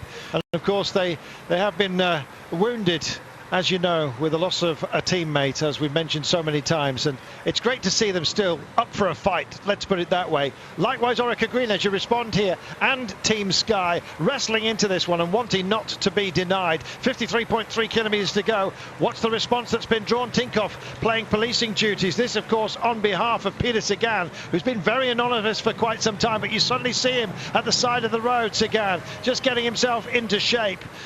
My goodness, what a day. It's going to be like this almost as a constant. Rolling with the punches, that's what you've got to do. We have just been up the Eau de Clermont. The Paterberg is next, then the Koppenberg, then Steenbeck-Dries, then the Teineberg, then the Kreuzberg, the Clermont once again, and then the Paterberg, and then you're allowed to run for the line. Sean, whoever designed this course and indeed thought of this race 100 editions ago, don't forget, there must have been an element of madness. Well, I think it's always, looked at a race as being a madman's race, and a lot of the big riders, Bernardino in his time, he said, well, the Tour of Flanders is not a race. He said it's more like cyclocross, because a lot of the times we see the riders walking up. Koppenberg was the famous one, and then they used the Paterberg, and of course where we are now, the Eau de Clermont as well. In wet conditions, we've seen many times where riders have to dismount and just walk somewhere before they can get back on their bikes, and it's been made more difficult in the past. We must remember in the last number of years, the Koppenberg, Patersberg especially, you have to do it a number of times in the final. The Quaremont was the one where you did once and once only. Now we have to climb it 3 times, so it's become a more difficult race, and it's a one for the fans to go out there and see the riders going through so many times. It's just been come such a big race here, and it's become a big day in Belgium. We've seen it yesterday, today, the buzz is around. It's almost a national holiday. This will be the last climb of our day, and so this is the first time they have taken this. We've done the Eau de Clermont now twice, but we'll only do this one twice. The Clermont will be 3 times. So here we are, the Paterberg, and it maxes rather unkindly at 20%, and you can see they've actually gone over the most difficult section already. It's only short, but it's far from sweet, Sean, this Paterberg. It is so cruel. Well, it's a really difficult one, and when you have to race real fast to get into it, for the breakaway, they have the luxury of riding into the Patersberg and not having to push it. But we can see here, main peloton, they're racing onto that 60 kilometers per hour. So you have to, push, fight all the time to get a good position. As we take the right-hander here back in the peloton, you have to really push on to stay in good position. And then, of course, you have to get over the Patersberg. You certainly do. There goes Peter Sagan just sailing through your pictures as well. Tom Bonin, haven't seen him for a while, but I'm expecting him to be here. Terpstra is here, so is Denix Debar. What a great result it would be for him if he comes good on this day. There can only be one winner. It almost seems cruel amongst all the cruelty that we're experiencing within this race. And just look at this. Bright sunshine. We're expecting some rain today. Well, it's likely to come this evening. We're hearing thunderstorms, but a bolt of lightning potentially has already been rung over the heads of these guys. Which of the breaks are going to be the important ones? It's an eternal question, and sometimes if you get it wrong, you can get it very wrong indeed. Save for those who've made the right choice. And they must think that all of their Christmases may have come at once. There's Peter Sagan again, just going through shoulder to shoulder with Edvald Bosenhagen as they sail by our pictures right now. 50.8 kilometres remaining of this day. It's still a long, long way to go, Sean. Yes, it is a long way to go, and back in the main peloton, nobody wants to commit here. We can see, Trek securing the pace there on the front, and we can see Cancellara very much to the fore there. We can see Geraint Thomas also from Sky, and there's a little bit of just marking here. We could see the rider Stuyven actually was the one who was also on the front there for Trek. So nobody committing at the moment, nobody putting a teammate on the front and trying to split it here, but still, you must remember, still 50 kilometres out. I think I've just seen Scott Thwaites as part of this front group as well. I say a front group, but honestly, it's spread almost down the entire length of this climb. At least they're together. But good to see the hard man who was runner-up in Samin. We remind you, the 26-year-old from Bora Aragon, also very much engaged. This will feel like a holiday for them later on, Sean, when finally they've dealt with the Paterberg. But the pace is likely to be very, very high. How many do you see contesting it at the end? We always talk about a handful here, and we were trying to cast our minds back to think when there was more than, let's say, 10 riders who were involved at the end. It's a huge rarity. Well, we can see there's a lot of riders here all the time, and considering we have had a very difficult race, but the conditions are always very important. When you have a dry day, it keeps a lot of riders in very, very close to the end. But the next time on the Oude Quaremont, that's where Cancellara has to hit it, and can be guaranteed, like with a team of Cancellara Trek, they will commit themselves.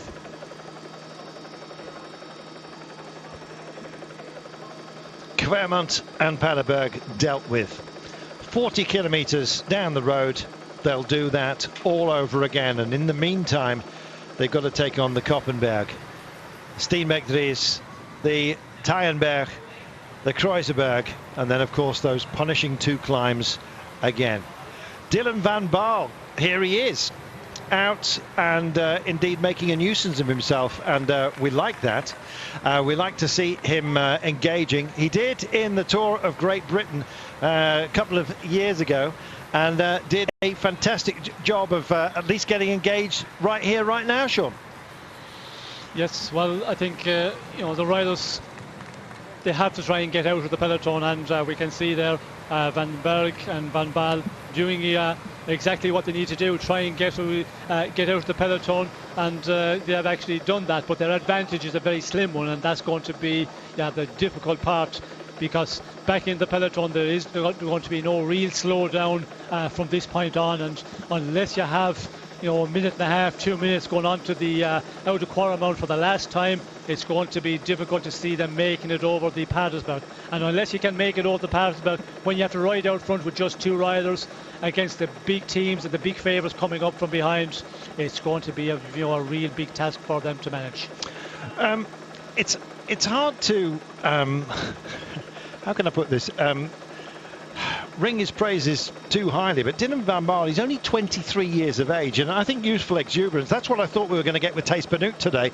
Well, why not Dylan van Baarle? He took that stage in the Tour of Britain 2 years ago when he was just barely out of being a teenager, and he was a great talent then, and he remains one clearly today. Sprightly, he's been given the go-ahead by Cannondale to go for it. I don't think they've got any other option other than Dylan van Baarle. So for him, this is a major move to try and bridge over to these guys. He's only 56 seconds back, and I don't know, in the good company that he's in, courtesy of course, our friend from Wanty, I think he's got a chance here to actually get up here and maybe animate it a bit. He's got some good allies potentially to be formed as well. Don't discount this breakaway, Sean, as just a satellite group that are basically sacrificial lambs. It's happened before. We've had people go very, very long in this race in good company. Yes, well, it has happened, but when you look back the last number of years, there's not a time when the breakaway has survived out front. Yes, there have been breakaways and riders being picked up in the final, and that is something that you have to work out tactically. If you can get into this into the breakaway ahead of the main big favourites, well, then you can possibly get over the major climbs before the big riders come up and get into the final in that way, and that's that is the tactic you have to work out in your team, because depending on what kind of riders you have, and we can see here in the breakaway with our two chasers, there's riders up here who need to get out front, because when the race comes up from behind, and it will all depend at what point they get caught. If they get caught before the Patersberg, then it's always difficult for them to hold on out there. There we go. 49 seconds is the gap. 46 Ks remaining. I'm happy to see Stijn van den Berg up there as well for the time being. He's again another quality athlete that frankly we don't see quite too much of, or indeed as much as perhaps we should. And it's a great chance for these guys to display themselves to their own team apart from anything else. We remind you that it's still very much the early part of the season, and riders like Stijn van den Berg, who's he's latter part of his career, I guess you might say, but he's reminding us that he's still around, the 31-year-old. Took the Tour of Ireland, Sean, quite a few years ago now. I know that always rings large with you for natural reasons, but Gent-Wevelgem, he was fourth last year, so he can go for it. And here's André Greipel also deciding he's absolutely had enough of passengers, and he's going to have at least a think about it today. And why not? What else have Lotto Soudal got? Well, they've got Pim Likdaert. They haven't got Thijs Benoot. Jurgen Roelants, of course, but André Greipel is having some fun potentially with us, Sean. Well, I think it is time to do something here. He's in a real good position, but they're not really pushing on in this breakaway. They're riding along there. Nobody is wanting to commit and push it on, and they need to do that. So Greipel decides, well, the best thing, go out here alone, attack, and maybe another rider come with. But you have to keep on pushing. Hold on to your advantage as much as possible, and that's what Greipel is thinking about. If he can get onto the Quaremont with a comfortable lead, get to the Patersberg, and he will be hoping if he can get over the Patersberg, well then when they come up from behind, you're in a real good position to go on to the finish, because all the difficult stuff is over. But that is the concern, that the advantage is too slim. Right now he's onto the Koppenberg, 600 metres, 11.6% maximum, but it's got 22% at its heart, and he wanted to carry as much momentum into this climb as he possibly could, and he is climbing beautifully for a fast man, for a strong man, for a big man. Greipel does a great job, and he goes for the gutter, as you can see, tries to smooth it out and draws out a response from those who are also part of the party here. Dimitri Gruzdev it is that just starts to bury himself. Gruzdev would also have a pass, don't forget, maybe working for Lars Bohm, but if he's in a decent position, then the word will come through. Just have a go for yourself right now. If you're not going to help yourself, then nobody else is going to help by the looks of things. And Andre Greipel just wanted a bit of space, I think, to take on this test right now. That's what he does. Hits the crown of the road. It's not a nice condition, this one, Sean, at all. It's got light and shade, some darker sections, as you can see, and still some damp mud, despite the sunshine we've had today. Yes, we can see there that there is damp sections, and there's a little bit of mud on the sides. When you're out in front with a small number of riders, of course, you have, a clear road. But when you come here with the main peloton, that is going to be the danger one, that riders, start to lose momentum. And if somebody has to, put a foot down, well, then a lot of riders will end up having to walk on this one. And that's what you certainly do not want back in the group of favourites. When you come here with 40, 50 riders, you want to get a clear run of the Koppenberg at this moment in the race. Chase is on. This is Dylan van Baarle. Looks like he's struggling, and if he's struggling now, he's going to be really struggling a little bit later. Much more equal to the task is Stijn van der Berg. Dylan starts to dig himself. Still not out of the saddle, though. Like to stay planted. There are some that do get out of the saddle to engage with it, Sean, but most tend to stay seated even when it hits 20% here. Well, I think it's best for traction if you can stay in the saddle. Some riders do get out, but most climb these real steep gradients on the cobblestones sitting in the saddle. That's the way you get better traction.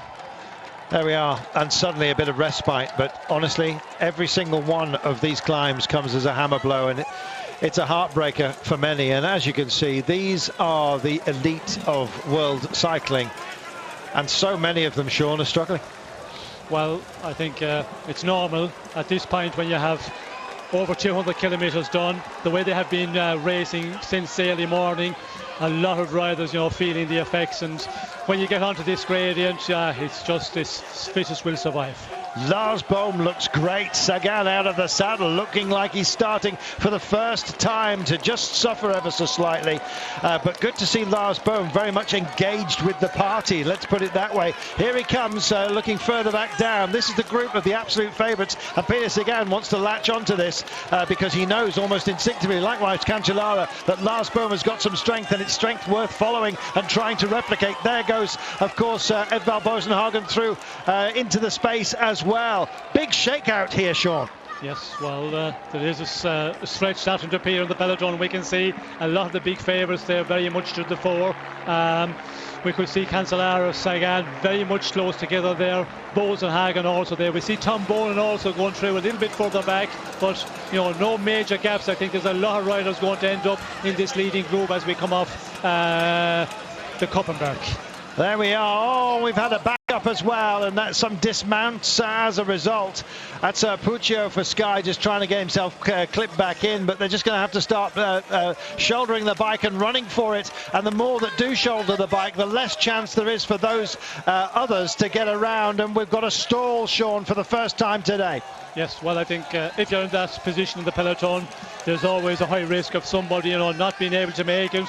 They just, slip a gear, and suddenly, they have to put their foot down. And as I mentioned a moment ago, it's going to happen. And when the further you're back in the peloton, the greater the possibility of that happening is. There we are, and it all makes for gaps, and they're starting to open up like fissures at the moment, as you can see. So we've got some pavé sectors to play with as well. Time for the favourites to show their hand and get going. And you saw Lars Bohm was the first really to reach out for glory amongst that very select group. It would be fantastic if Bohm can do a job here. Greipel, though, Viti and Clays on your screen right now, and putting something back into the legs before they take on what is the Maria Bortstraat. 2 kilometres of pavé coming up fairly shortly.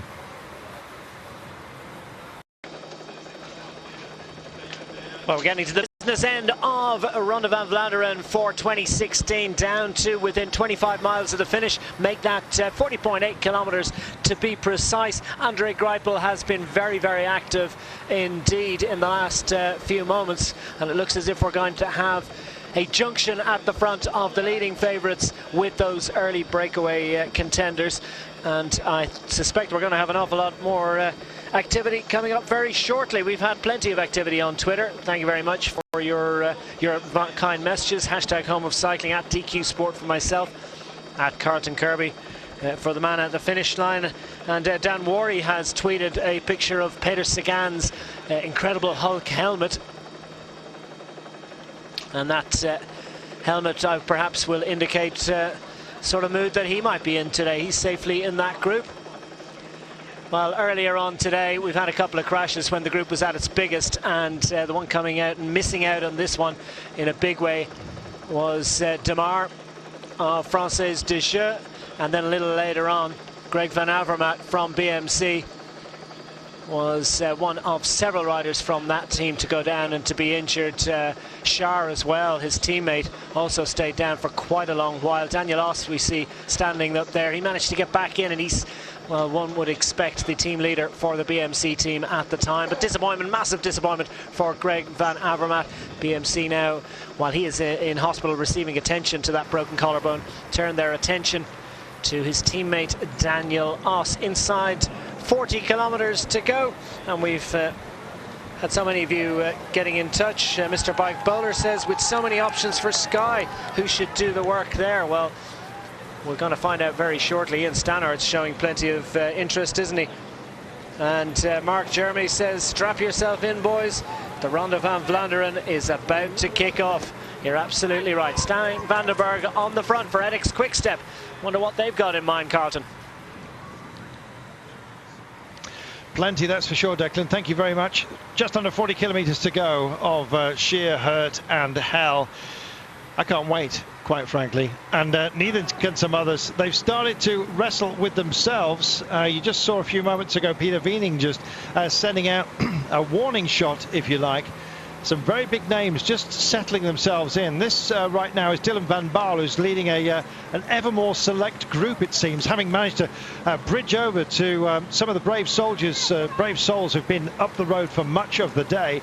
But picking it up right now is Stijn van der Berg, and just grinding into the next of the tests. It's a pavé section. Marion Bergstraat. Immediately after that comes the Steenbeck-Dries, 700 metres. That is a climb, and in fact, just engaged with that right now. 6.7%. Nothing too much, you might think, but it's a very rough cobbled surface, this one, as we look a little bit further down, back down the course as well, to see Ian Stannard starting to go for a long one, Sean. This may well be one of the plans at least, and it may well just stick. He's a big engine room, Ian Stannard. Yes, well, we could see back in the what's left of the peloton, the big favourites, there was a number of attacks there some moments ago. A lot of riders, you know, just putting in an attack and to try and get out of that group of favourites. And Stannard, you know, who better to do that, because he is, you know, a real powerhouse. And with the group out front, yeah, they cannot hang about too long now. There goes 41 seconds. Yeah, Bohm just can't stand seeing all this action going on. He's been extremely strong. In fact, I'm asking myself some questions at the moment. He's still in the dappled sunshine. Whoever it is, padded gloves as well. He's going to need them, especially grinding into this incline, tight to the barriers as he possibly can get. You can see that the cobble's right there because of the heavy machines that have been up this road. That's the smoothest section, and the drawn response is happening right now. I'm just seeing if that's Jürgen Rollins that's on the chase up the Steenbeck-Dries. 700 metres, only a 37-metre rise, and the chase is on. It's starting to break down behind. A lot of talent, Sean. A lot of it's going to get shredded today. Well, we can see here on the front of the peloton, you know, it's starting to stretch out, gaps starting to appear, and it is going to start to, you know, get shredded. Break up is going to be, and when somebody really puts in a big attack, well, that will just, peloton will explode totally. Forgive me, that's of course out front, and it's our friend Dmitry Gruzdev who's just sailing into the curve right now. 38.2 kilometres to go. Who's he drawn with him? Well, a whole section, and in fact there's a regrouping here, Sean. The gap's almost been knocked out of today.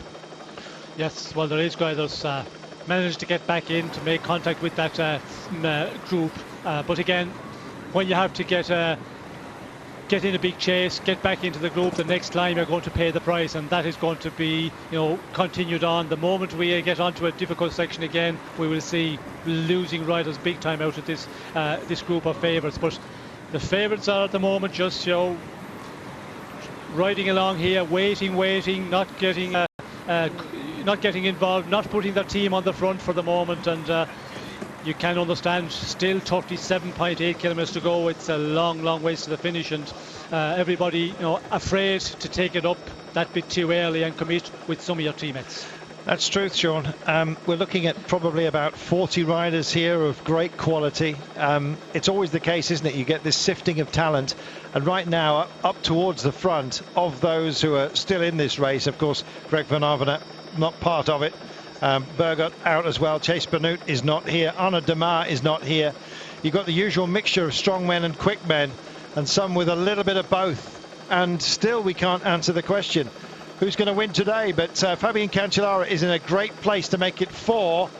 But will he be allowed to? Peter Sagan just rolling to the front right now, bringing the rainbow jerseys up there. We saw, of course, Lizzie Armistead doing such a fantastic job of a world champion's performance, and it may well be Peter Sagan, who's on stellar form at the moment, does it after his exploits in Ghent-Wevelgem not that long ago, of course.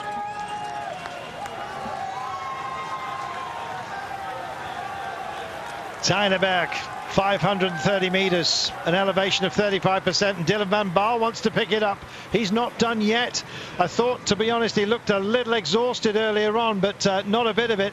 Stannard and Grusdev then. Stannard sails by Grusdev. Maybe that was a little rocket, but as they all do, they come down to earth, and that's exactly what's happened to Grusdev. He's out of the frame right now, but Van Baarle starts to churn it yet again. He's still eating into this. It's a horrible surface, Sean. It's broken, it's gnarly, but so are these riders, and they're going for it.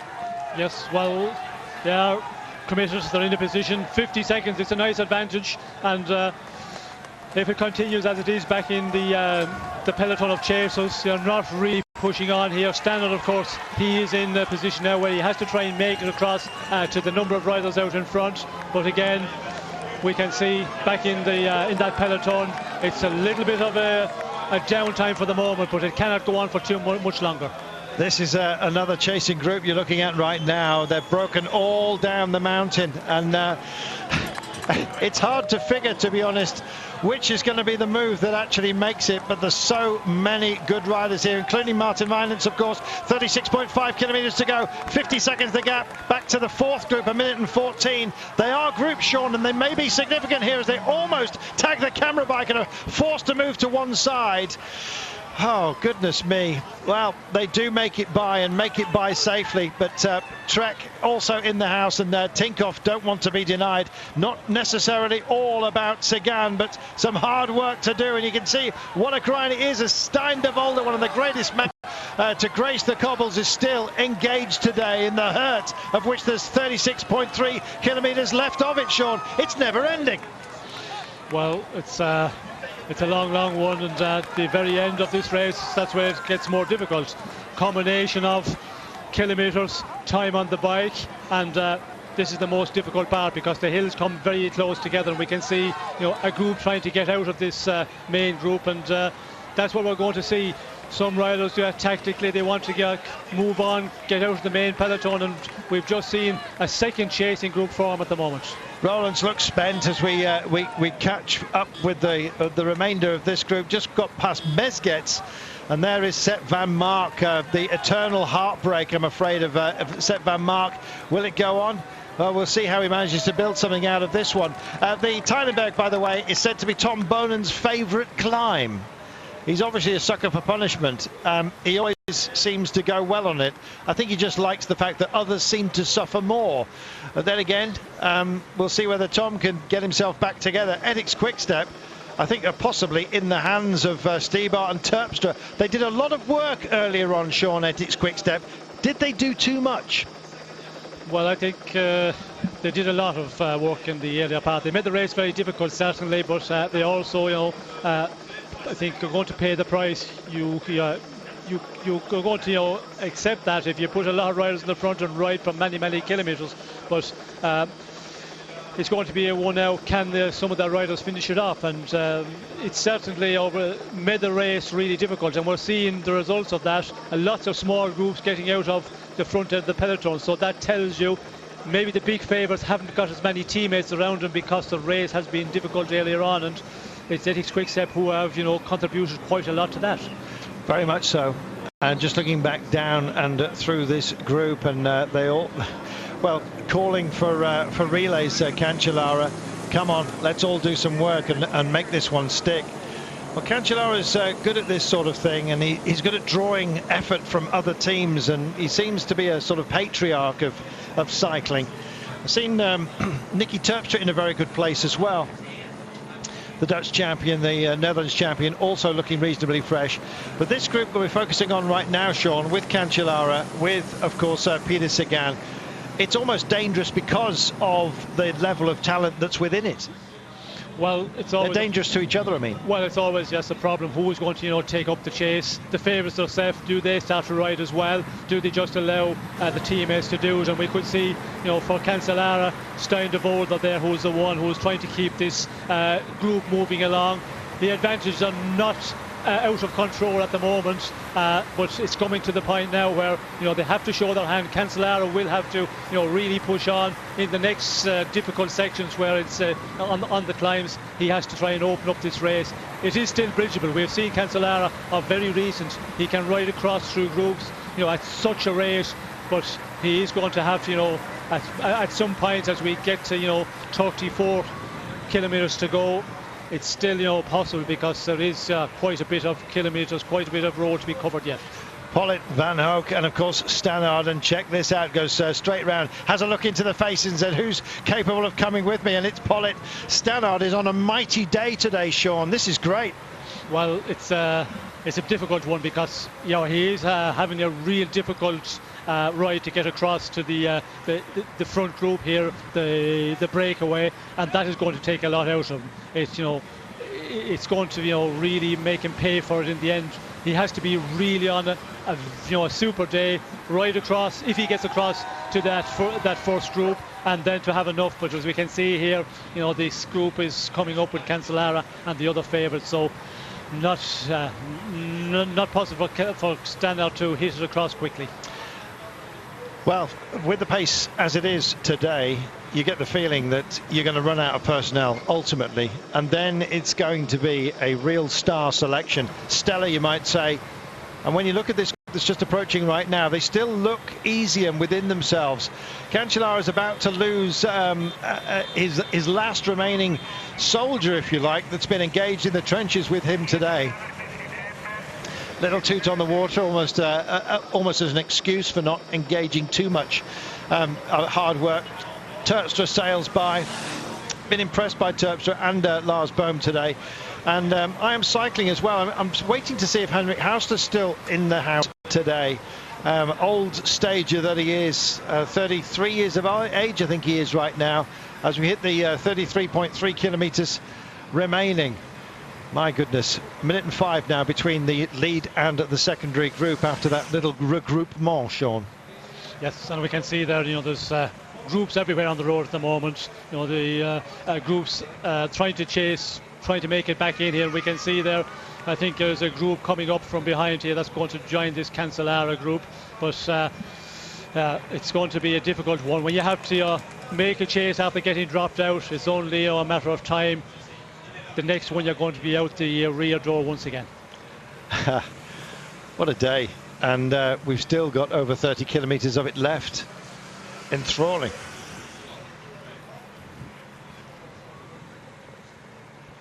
So the favourites are now starting to look at each other, and the pace is certainly knocked out, Sean. It's still reasonably high considering how deep we're into a very long day, and you can see that writ large from this aerial view. Everyone's going to be tired, even the greats, Sean, but somebody is going to have an advantage. It's not necessarily teammates. This is where you're going to have to be very, very clever. Up goes the hand, as you saw, of Damien Gaudin from AG Tour La Mondiale. Only 56 seconds. We're going to have it coming together. I've got a feeling, Sean, we might have quite a big group contesting the very last today. I'm doubtful of that, because I think you can see the way the riders are, racing at the moment. There's a lot of riders, I think, they are quite tired, and we can see, they're just waiting, and they're not committing. So it's an indication, I think, that the very fast racing, the very aggressive racing in the earlier part of the race is starting to take its toll. And the more we see an attack from the bigger riders here, then I think this group will be all over the place once again. And we have seen here, there's riders chasing to get back in, small groups of riders, losing contact, and that is going to be a one where you can live doing that for so long. We have got a big attack, and it's from two big names. It's Kwiatkowski, as you can see, who's got the rainbow accents to his jersey. The jersey he used to wear, the World Champions jersey, is on the back of Peter Sagan, and they've got company here.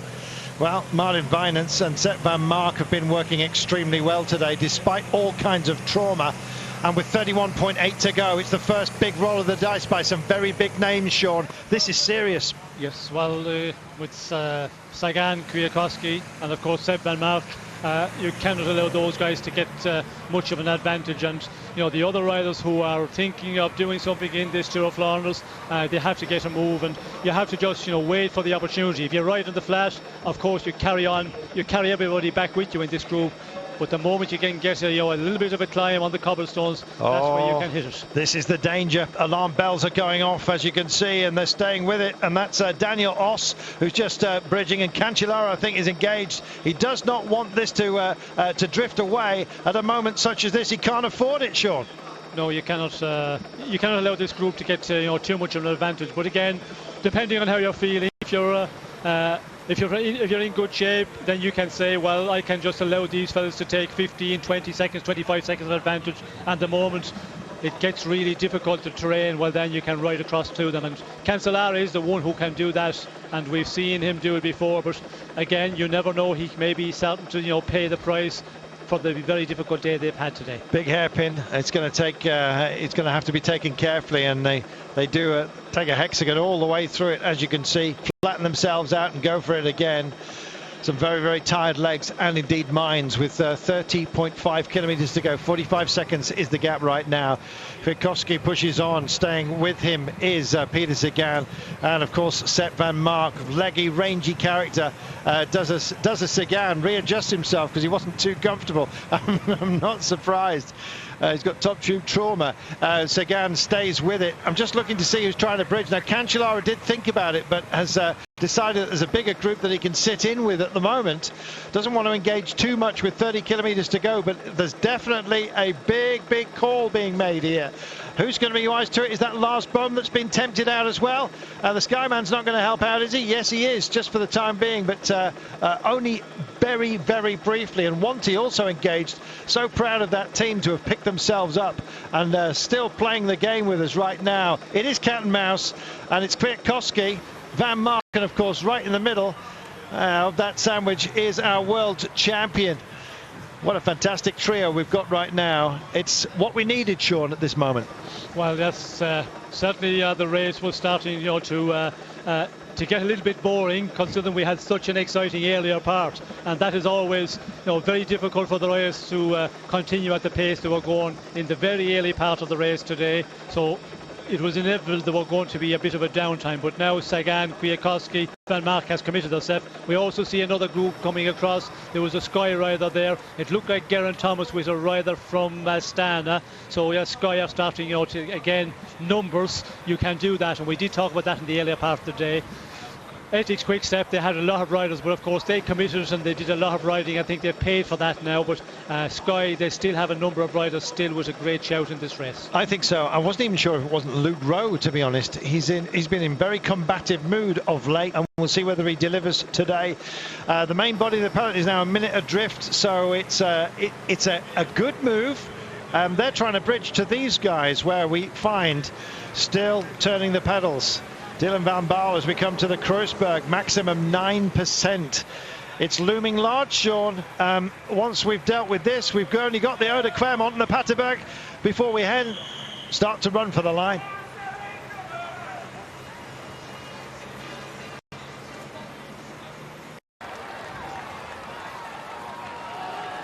.7 kilometers to go, 41 seconds the gap to the Sagan chasing group, and as you can see, about 25 seconds further back, some other big names, including Fabian Cancellara, who thought about making the bridge and is being lent on at the moment.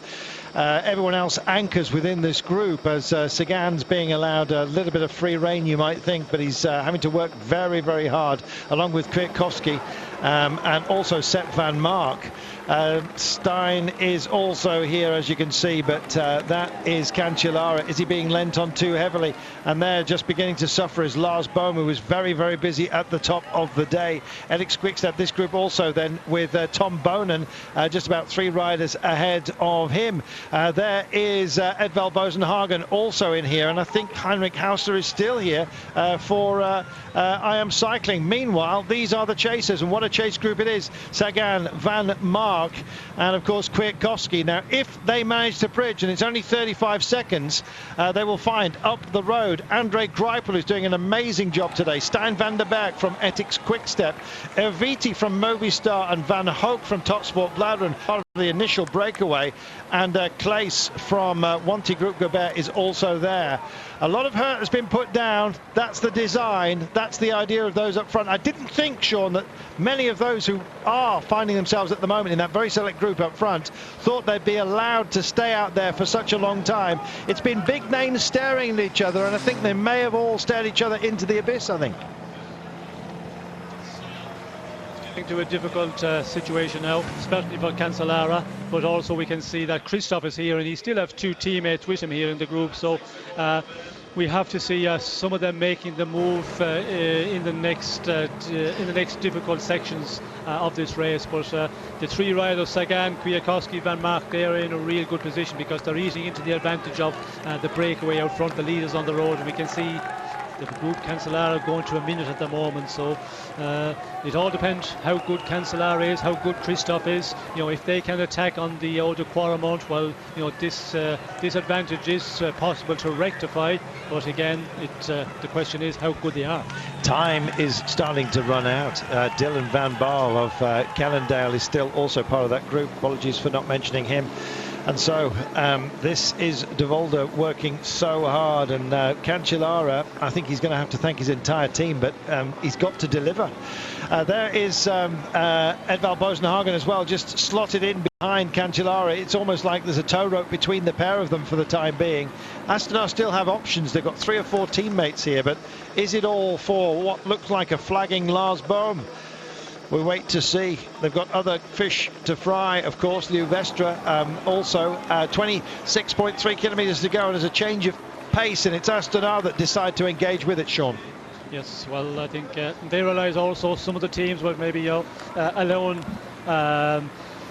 Trek Segafredo to do all the pulling on the front, and we can see you know, they are just struggling because they haven't got you know, enough men up in this front group with Cancellara, and we can see now they're losing their last man, Stijn van der Voorde, that looks like is going to go out the rear door, so they need some other teams, and the other teams realise as well the group out front with Sagan, Kwiatkowski, Van Mark, that is the one they're concerned about because they are pulling away all the time. So they've still got some crucial climbs to come, the Eau de Clermont and the Paderberg. Now that's that double kicker, Sean, that's really going to kick, I think, this breakaway group. The question is, can this trio manage to deliver? To my mind, the man who's in the best position out of them is Sepp van Mark. He hasn't taken too many turns on the front, leaving it to Sagan and Kwiatkowski, who seem happy in each other's company and indeed sharing the load for the time being. Yes, well, I think Sepp van Mark is contributing. We can see here he may have missed some turns, but still he is contributing quite a bit, and he's not going to get a free ride here from the other 2 riders, but Sepp van Mark, he looked to be in difficulty. When we see Kwiatkowski attacking with Peter Sagan in the wheel, he was struggling to make it onto the 2 of them, so I think maybe he's starting also to feel the pressures of this race, the difficult race it has been all day. There are riders here that don't want to guide quick men to the line, and of course Greipel and the likes of Kwiatkowski and of course Sagan. Greipel would be the obvious choice if it was an out-and-out sprint, but having put in so much effort today to stay out for much of the day, Greipel's got to be limited in terms of what he can deliver late on. It's down to those who are happier climbing, Sean, to impose themselves, and I suspect that's exactly what we're going to see as we head to the Quaremont and the Paderberg again. We'll be there, by the way, in about 8 kilometres time. We're going to be on the Eau de Clermont when the ticker says 16.7, and then the Paterberg with 13.2. Once they've dealt with that, finally they can allow themselves to dream of glory, Sean, Are we going to find it from what is now a rapidly reassembling group here? Well, the problem is now when they get to this group, of course, the outer Quaremont will be the one where you can do the damage once again, and that will be 16.7 to the finish. So there's a bit to go to get onto that really selective section of the race. And who is going to do the riding here? Sagan, if he continues on riding, and Kwiatkowski, for example, with everybody else in tow, that is going to be the difficult one. And of course we can see the group behind it is starting to close as well, so certainly you cannot count the guys back in that group of Cancellara out of it yet. Kwiatkowski took the E3, we remind you. Gent Wevelgem going the way of Peter Sagan, a runner-up in the E3, of course. So they've been in each other's pockets, I think it's fair to say, for quite some time, and they come and do the pacing right now. I think this is to shake out Andre Greipel. They're not quite sure about what kind of condition he's in, and Sagan wants to know. He has a look back, and he looks back again to see whether Andre Greipel is starting to suffer, and it's Sepp Van Mark that picks it up right now with Kwiatkowski tight in on his wheel, and there is Sagan as well. The Claremont announced by its own beer. It's got its own branding, and in fact the percentage matches the average for it. There we are.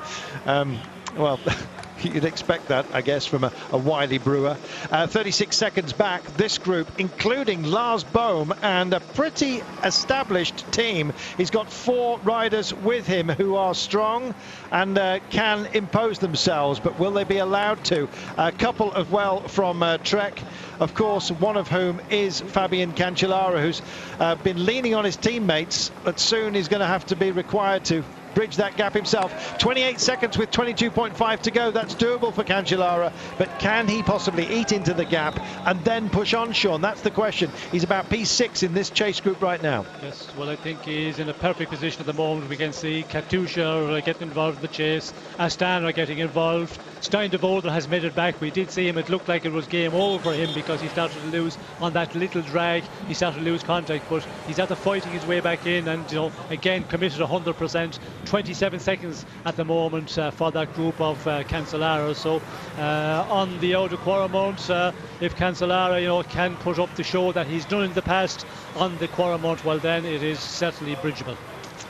Here we go. Sagan, Van der Berg, Greipel, Van Mark. If you just stop there, you'd think they've got a great chance, but you add in Kwiatkowski, Van Baal, Aviti, Claes. This is quality, Sean, and that's the problem of those who are chasing. They're not hanging around. They're trying to close this gap down. Yes, well, we can see here this group of riders are getting, I think, getting going faster. We did see for a while, to get them organised, it wasn't happening, but now they're really moving at a fast pace, and the ticker is telling us 25 seconds for the moment. But up front, on the outer Quaremont, it depends on how good Sagan is, Kwiatkowski, Van Mark, of course, and is there somebody else who have been out there in the break? Van den Berg has been out there for a while as well. He's a rider that has been in the final of this Tour of Flanders a number of years ago. So it's going to be the battle now, against Cancellara to make it across. Will he be able to do that? That is the question. Gap just extends ever so slightly by 3 seconds after they'd had sight of them. I think they eased up.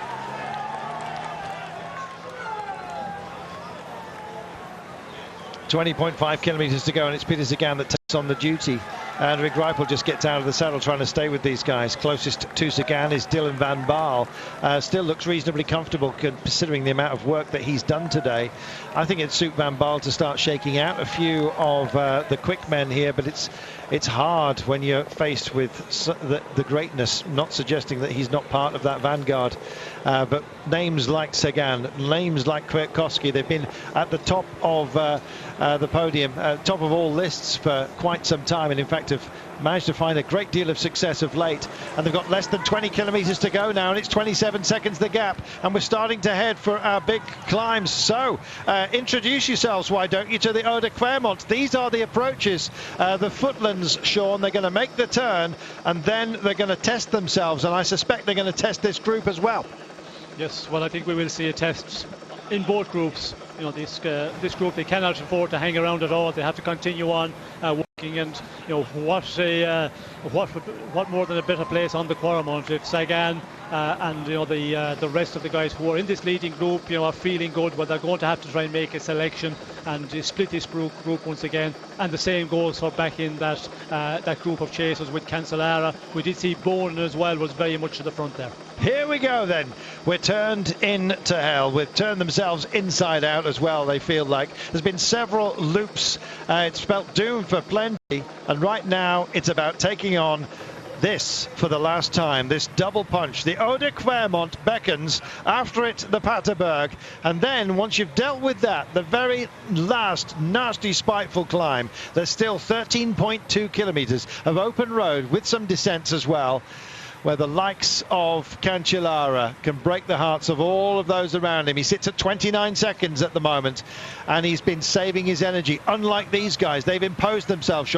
I don't think they had that much choice in it, some of them. Maybe sent up the road as speculative riders, but now all of a sudden find themselves with a great possibility of glory. Yes, well, I think the riders who have been up in the earlier break, and certainly the riders that have come across, like Greipel, Van Baal, they have managed to get into a real good position here. Vandenberg, of course, as well, and he is the one from Ethics Quickstep. After all the work they have done, to have him up here, it's a good situation for them. But back in the group as well, let's not forget Christoph as well. He's been very, very quiet today. The team has been committed now for quite a while, so he must be feeling good. And will they be capable of getting out of this group, making it across to that group of Sagan, Kwiatkowski? 28 seconds at the moment. It is possible, but they will have to do it on the outer Quermont. So we've got Cancellara here, we've got Geraint Thomas, we've got plenty of others as well, including, of course, Edvald Bosenhagen. It's a group of class, but unfortunately for them, top of the class at the moment is Peter Sagan, and he's 26 seconds up the road, and he's about to take on the Eau de Quermont. He looks nice and relaxed, maybe pensive as well, though, into the mix. 25 seconds, Sean. That doesn't sound like much, but with the firepower that they've got to issue here, I suspect that we may hear some cannons being shot back down the valley. They're on to the cobbles right now, and they've got to go for this. They've got no choice. They've got to go all in. Yes, well, we can see here Sagan is the one who's been securing the pace before we got onto the cobbles for quite a while. Everybody else just wants to follow, and we can see there's Kwiatkowski who is following, then Van Mark, and they are the riders, the three riders who have come across of late, and they are the freshest ones you would expect. And then you look at Vandenberg, he's made a big effort out front, but the guys who have been out there for longer, I think they're going to start paying the price here on this Quermont, and if not, certainly on the Patersberg, the final one, because the steepness there will start catching out some of those riders that have been out for a long time. Greipel is suffering at the back of this group. You can see some spaces opening up, and Greipel is struggling to stay on board. Camera switches rather cruelly, and you'll wait to see him come round the corner with his red livery jersey, and we wait and we wait and we wait. Oh, and Greipel's popped, I'm afraid. Oh, and he's been reabsorbed, and here they come. Everybody's there. Greipel goes backwards and Cancellara goes forwards. You've got to pick your moment and then go for it, and what a superb piece of timing that has been by Cancellara. 17.4 kilometers to go. What a time to impose yourself. The Paterberg beckons after this, and Sagan, I think, knows he's got company, an elevated company, as well as Nicky Terpstra also joins the fun. This is great.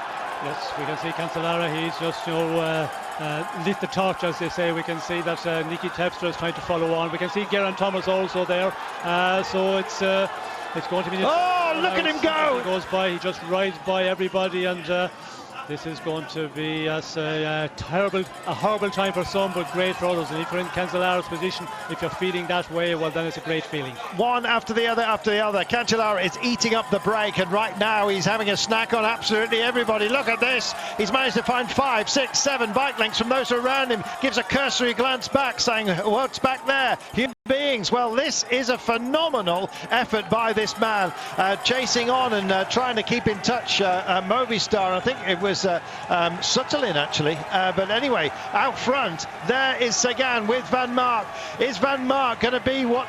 Well, in this scenario, he's always finished second. He'd like to come and beat Peter Sagan and add to his list of seconds right now, but one man who could well break their hearts and finish top deck yet again, and in fact become the first man ever to win 4, and he's just hove into view. He's out of, he's in the shadows at the moment. He's threading the shortest route through this, and first man to pop out of that bushel there, it's Fabian Cancellara, and here he comes, Sean. He's on a mission. He can't afford to do anything else other than turn those pedals, and everyone else, well, the alarm bells have gone. I think that's Tom Bonham that's chasing in, by the way, and just behind him is Nicky Terpstra as well. This is phenomenal stuff. What a drive by Cancellara. He's going for it. He wants 4, Sean. Will he get it? Well, he's going to have a difficult one. We can see, yeah, he's quite a bit of ground to make up on the 2 leaders, Van Mark and Peter Sagan. But we can see there, Ethics Quickstep pushing on. It looked like Stein Vandenberg, who was, is really digging in, trying to get Terpstra across to get onto the wheel of Fabian Cancellara. I think you're right, and there is Peter Sagan with Sepp Van Mark. Now, he knows there's trouble behind, and he knows he's got to go for it. Takes a drink. You can see the pace he's taking as well, just bangs into his hand, and here's Cancellara. The fans gracefully just moving their arms out of the way for the great man to come through, and he will be the greatest, Sean, of this race with 4 victories. Nobody's ever done it before. He's got to beat these 2 guys, though. That's his problem. Yes, well, that is going to be the problem. As we can see there, the riders are making it across the Ethics Quickstep, just starting to join up with Cancellara, and if that happens, well, then there will be a little bit of downtime. Who's going to do the chasing? But Cancellara's continuing, and he's going to have a difficult one, because he's only going to get across on the Patersberg climb, and that is always going to pay, because when you get to there with Sagan, it's going to be difficult for Cancellara to ride on and try and get rid of Sagan Van Mark, and that's what he needs to do, because he cannot take Sagan to the sprint. So it's becoming a difficult one for Cancellara at the moment. So Stein Vandenberg it is, leading Nicky Terpstra, as you can see, and there, I'm afraid, is Dylan van Baarle. Brave effort by him, but he's amongst others, including Lars Bohm here, as you can see, and likewise Zdenek Zdibar is also here. This is Kwiatkowski as Dylan van Baarle just beds into this group. Also bouncing there, Geraint Thomas. No sign of Luke Rowe just for the time being. 15.8 kilometres to go, and they're going to make it back over here. They're going to make it back, and this is going to become a fighting quartet. Now, was it all in too early? That's the question for Cancellara, or does he just want help? As simple as that, with still 15 kilometres to go. I think this is clever stuff by Cancellara, Sean. Well, I'm not too sure.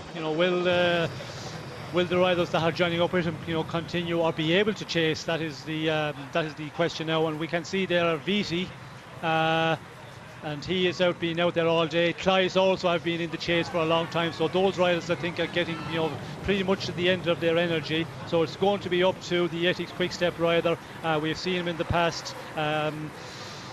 Will he be able to contribute Terpstra with Cancellara to make it across here? Because the advantage, I think, it's a substantial one at the moment. Oh, they're arguing with each other, and Cancellara is shaking his head, and the gap goes out only by a solitary second to 13 seconds. But they've got to sort out their strategy, Sean. It's always a difficult thing to form an alliance, which is going to be torn up in 14 kilometres time.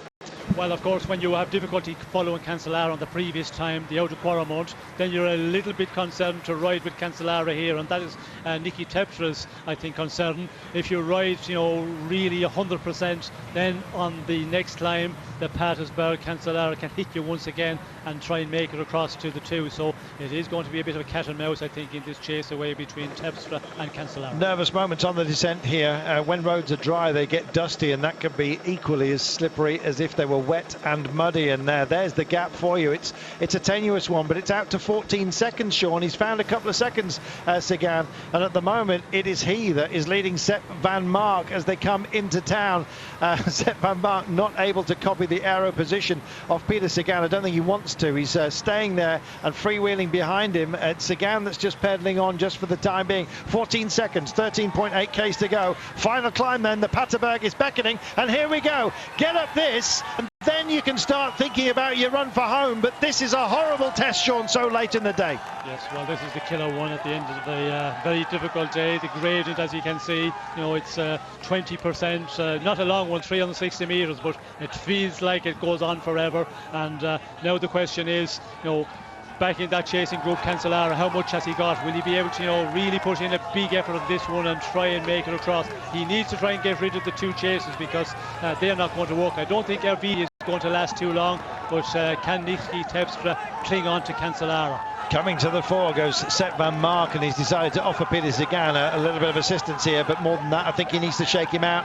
He needs to shake him off and hopefully just do something. But Sagan sails alongside as if to prove that he's still got what he takes, and he's delivering the power. He stays seated and meted, and look at this. He is absolutely ripping up this climb. If Sagan gets to the end, this could be the ultimate shootout. We'll wait and see. Van Mark is going backwards. He's going into the clutches of Cancellara, as you can see. Terpstra's also starting to struggle, and Sagan has gone here. Is this going to be the supreme solo? Are we going to see a double world champion winning day after Armistead did it in the women's race? Will Sagan do it here? 30.1 to go. He rounds that difficult section. He's been over the hardest bit. Now can he sustain it all the way to the line? Big question. Yes, there's going to be a big ask because Cancellara is coming up very quickly to join up with Sepp van Mark, and this is going to be the difficult one maybe for Sagan, because the two, if Van Mark can contribute in the chase with Cancellara, well then it's going to be really difficult for Sagan to stay out there. And we know that the qualities of Cancellara,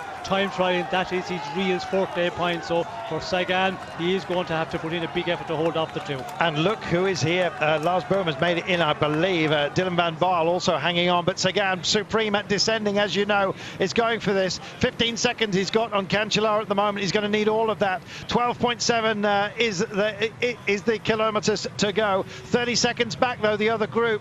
Well, we always say that the rule of thumb is a minute for every 10 Ks if you're going to catch a break, but if it's a one-man break, he's totally determined. It is, of course, Peter Sagan. If he adds this to his rainbow jersey, this will ensure his place, as if he wasn't there already, amongst the absolute greats. They used to talk about the Sagan era, and then kind of went dark a little bit until he won the World Championship. He's now started picking up results, and this would be, Sean, an amazing monument if he manages to pull this off. He's only got 12 seconds though of advantage. That's a huge ask, even for a mighty rider such as Peter Sagan. He's going for it, Sean. Well, you've got to go for it. You just have to pull every bit of energy out there and try and hold on to this slender lead. 14 seconds, it is growing, and now it's a question of freshness. How fresh is Cancellara? How fresh is Peter Sagan? And of course, Peter Sagan, he has committed quite early. He's been out there for longer than Cancellara, and we can see Cancellara, he's going to get into the time trial mode, but again, will he be able to claw back 12 seconds? It sounds nothing, but at this point, after such a difficult race, it's so difficult to close down 50 metres, not alone 12 or 13 seconds. Let's not forget that Sepp van Mark and Cancellara have been together before.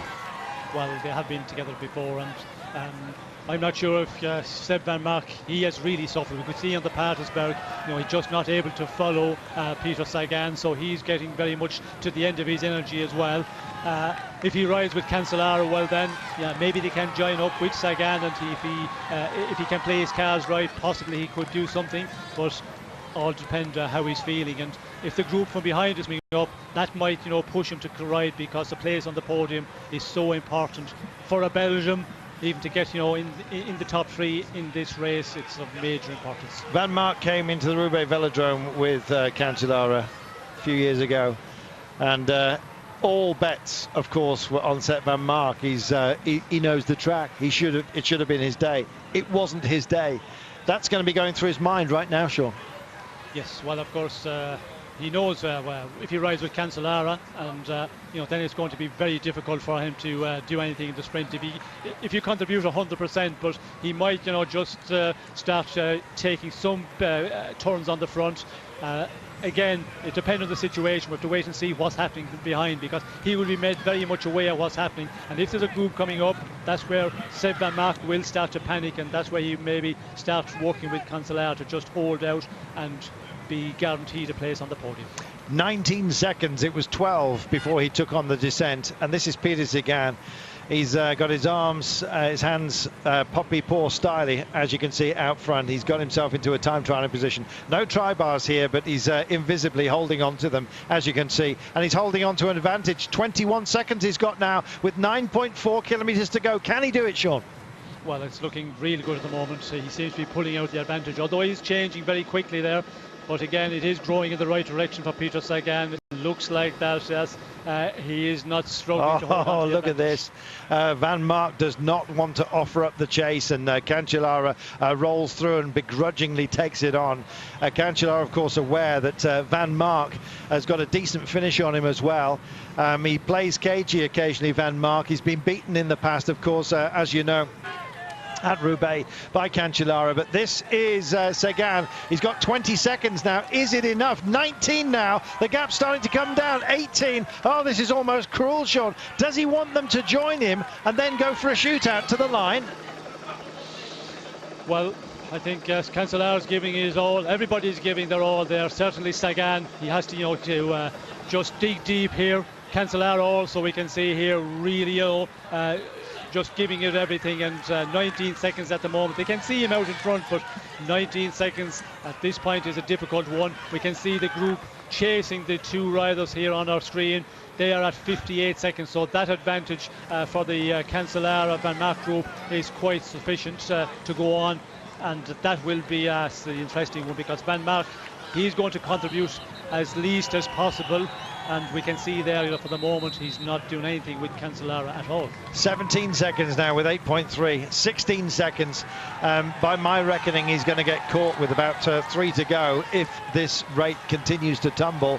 He may well have something left, Sagan, but Cancellara is in a phenomenal position. His last season, don't forget. We've been following Fabien on Eurosport, your home of cycling, for quite some time. Right now, it may well be at the line. He's not following anybody.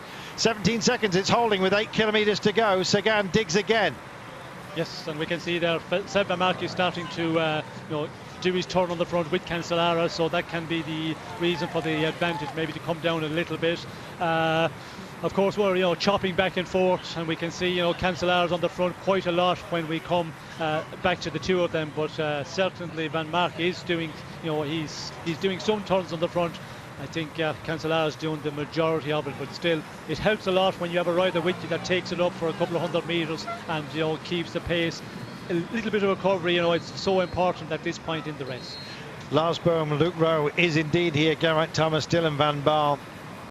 Some real quality, but you just feel that it's going to be fourth place only. And there's Christoph at the back. Well, he's been keeping his powder dry. Not this man. He lit the torch paper quite some time ago, and he is going for it. But the question is, he picks up another second with 7.1 to go. Maybe it's going to be even narrower, the margin by the line. Sagan, at moments like this, do you remember at the World Championships where he picked up that rainbow jersey, Sean? He went hard and he went long and he delivered. It was an outstanding piece of smash and grab, if you like. The hordes were upon him at the very last, and it could well be the same kind of scenario right now, despite these straight roads and indeed a clear view of the hare. The hounds at the moment, what have they got left in their legs? That's the point. Well, that is the point, and 6.6 kilometres, it's a long road, and this road into the finish, it feels like it goes on forever when you're after covering this distance and racing so hard all day. And Peter Sagan in the World Championships, of course, he put in that explosive attack very close to the finish, but this one is a marathon attack for him, because he's been out here in the breakaway, came across with a number of riders to the original breakaway of the day. Now he's here on his own and having to take it up, with 13 kilometres to finish. He's fighting and he's just giving it everything to hang on. And as you can see, it looks nothing here on their screens, but still he is just continuing on. And well, he's being paced by a photographer here. I'm sure there'll be others aggrieved to see this, but just comes out of the wind as if by magic. Cancellara and Van Mark, there have been changing positions, but Van Mark, whenever he takes over, the gap just grows a little bit. It's gone back out with Cancellara now relaying back into the void. 14 seconds it holds, Sean, with 5.7 to go. And as you say, doesn't sound like much, 14 seconds, and in normal circumstances, circumstances it possibly would be bridgeable, but you don't know what Sagan's got left in terms of determination, heart, and indeed what's left in the legs. He's done a lot of work today. His team were largely absent, it seemed, from protecting him, but they helped him hide, Sean, by taking their turn on the front, and he used them gradually, slowly but surely, and then in the end what he always seems to do is do it for himself. Is he going to deliver though? 15 seconds is the gap now. Yes, I think he will hold on. It's possible that he's been, the director sportif has given him the advice, the advantage you've got, he can just maybe knock it back a fraction when he has 17 or 8 seconds, but when it starts to come down, of course, then you have to push on again, and it's going to be a real interesting one now. Is it going to come under the 14 seconds? If it goes down to 10 seconds, well then we would be saying, I think he's starting to struggle out front, but we're getting closer to the finish. 4.8 to go. It's a situation for Cancellara and Mark where they're going to start running out of road with the advantage of still at 15 seconds. Well, it seems that Cancellara, the way it stands at the moment, it goes up to 16, 17 seconds.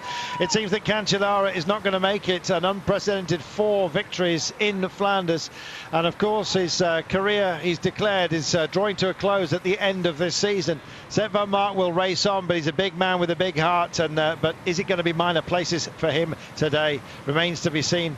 Os and Lutsenko, you're looking at them now as they go under this 5Ks to go banner. 18 seconds is up to now, and now we start to believe in Sagan's capabilities of delivering this. Such a tenuous margin. We thought that Cancellara would be in closing mode. Well, so it has proven, and these guys, I think, now know that this day is not going to belong to them.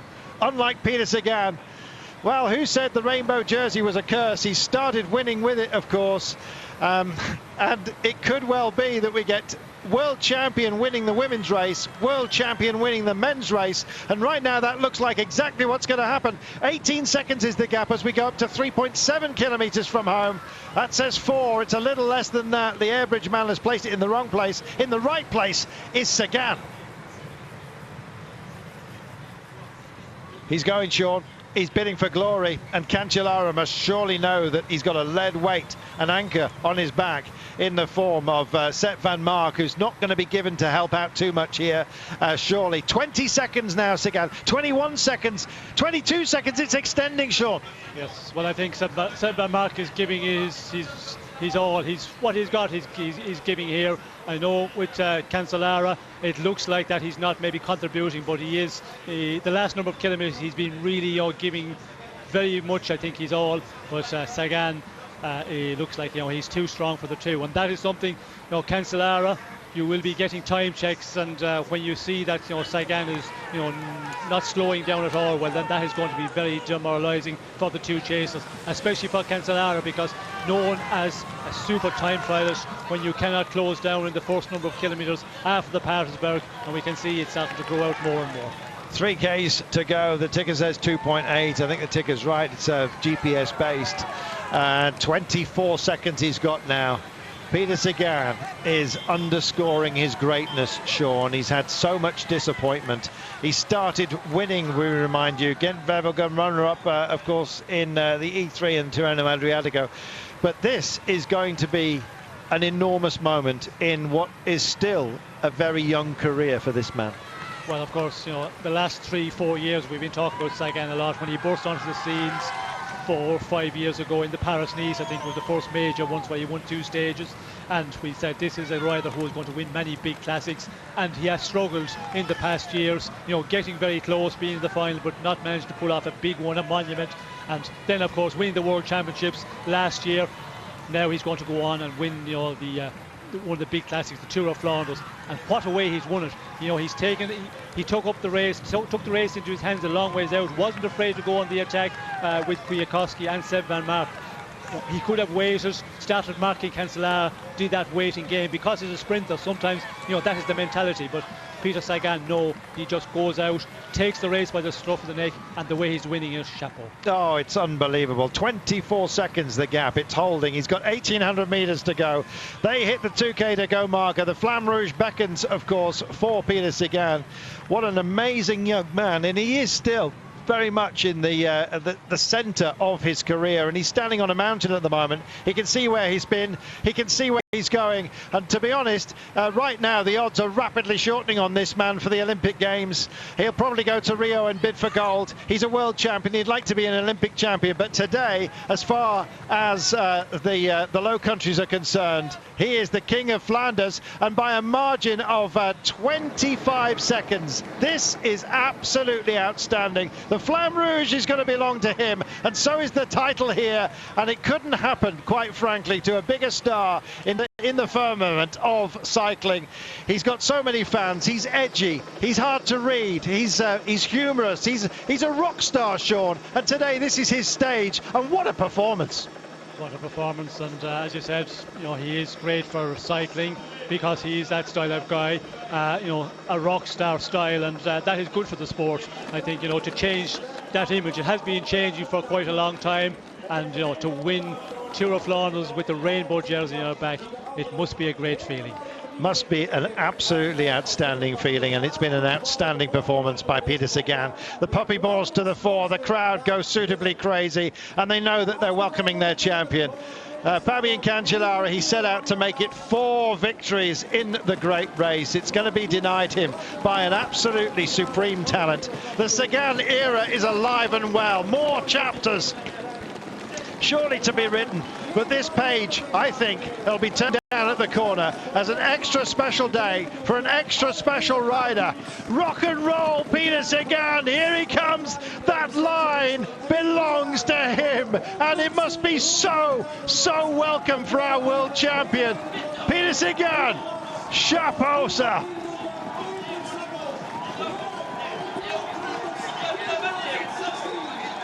What about that, Sean? We stand as one, and we welcome home a true champion.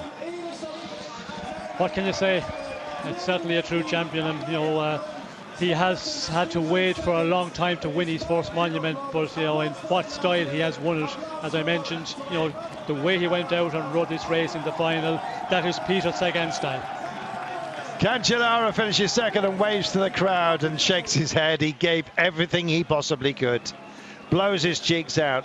Van Mark crosses the line. Peter Sagan is suitably mobbed by the media, and the race goes on. It's Lars Bohm, is it? No, just coming to the front. It's Alexander Kristoff. Still not done with this. Luke Rowe, I think, is going to have some fun today as well. Kristoff crosses the line. Luke Rowe in 5th place, just ahead, I believe, of Dylan van Baarle. My. What about that, Sean? What a day. What a wrestle. And what a prize fighter we've got who's taken the title here. Yes, well, what a day's racing has been. It's been, I think we will hear from the riders in the post-race interview how difficult it has been today. We'll read all about it in the next number of days. I think this race has been one of the most difficult Tour of Flanders the way they've raced from the beginning.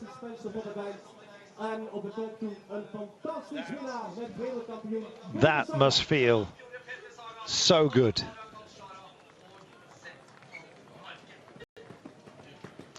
Where do you set his store, Sean? It's quite remarkable what he has achieved, and he just carries on achieving it. Well,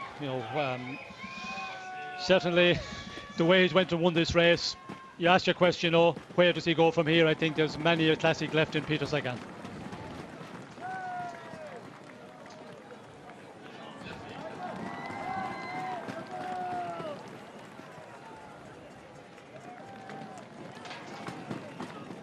A couple of seasons ago, Peter Sagan, there were some questions. Everyone thought he'd had a wobble, and maybe he was turning himself into a different kind of rider. He wasn't quite going up the climbs the same. He was changing himself, perhaps. Well, what emerged from that pupae is just quite remarkable, isn't it? He's taken flight, and he's our world champion. He's won Flanders, Sean. He's got to be targeting the Olympic Games. Well, certainly the Olympic Games, I think that has been mentioned already. The rest of the season, of course, the classic campaign, he's going to be there.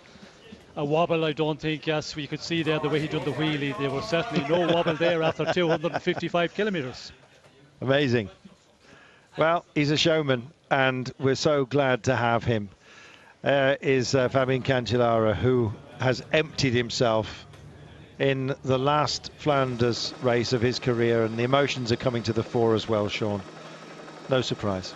Well, I think Cancellara will be us thinking of, what way he tactically rode the race, allowing Sagan, Kwiatkowski, Van Mark to slip up the road in a vital point of the race. That was a surprise to me, considering he had very few teammates left with him, and it's a normal thing that a lot of the riders will just try and follow and not contribute in the work with Cancellara and with his teammate. And then he made a big effort on the outer Quaremont. He made an unbelievable effort to come across, and came across very close to getting to Sagan, but just not able to do that.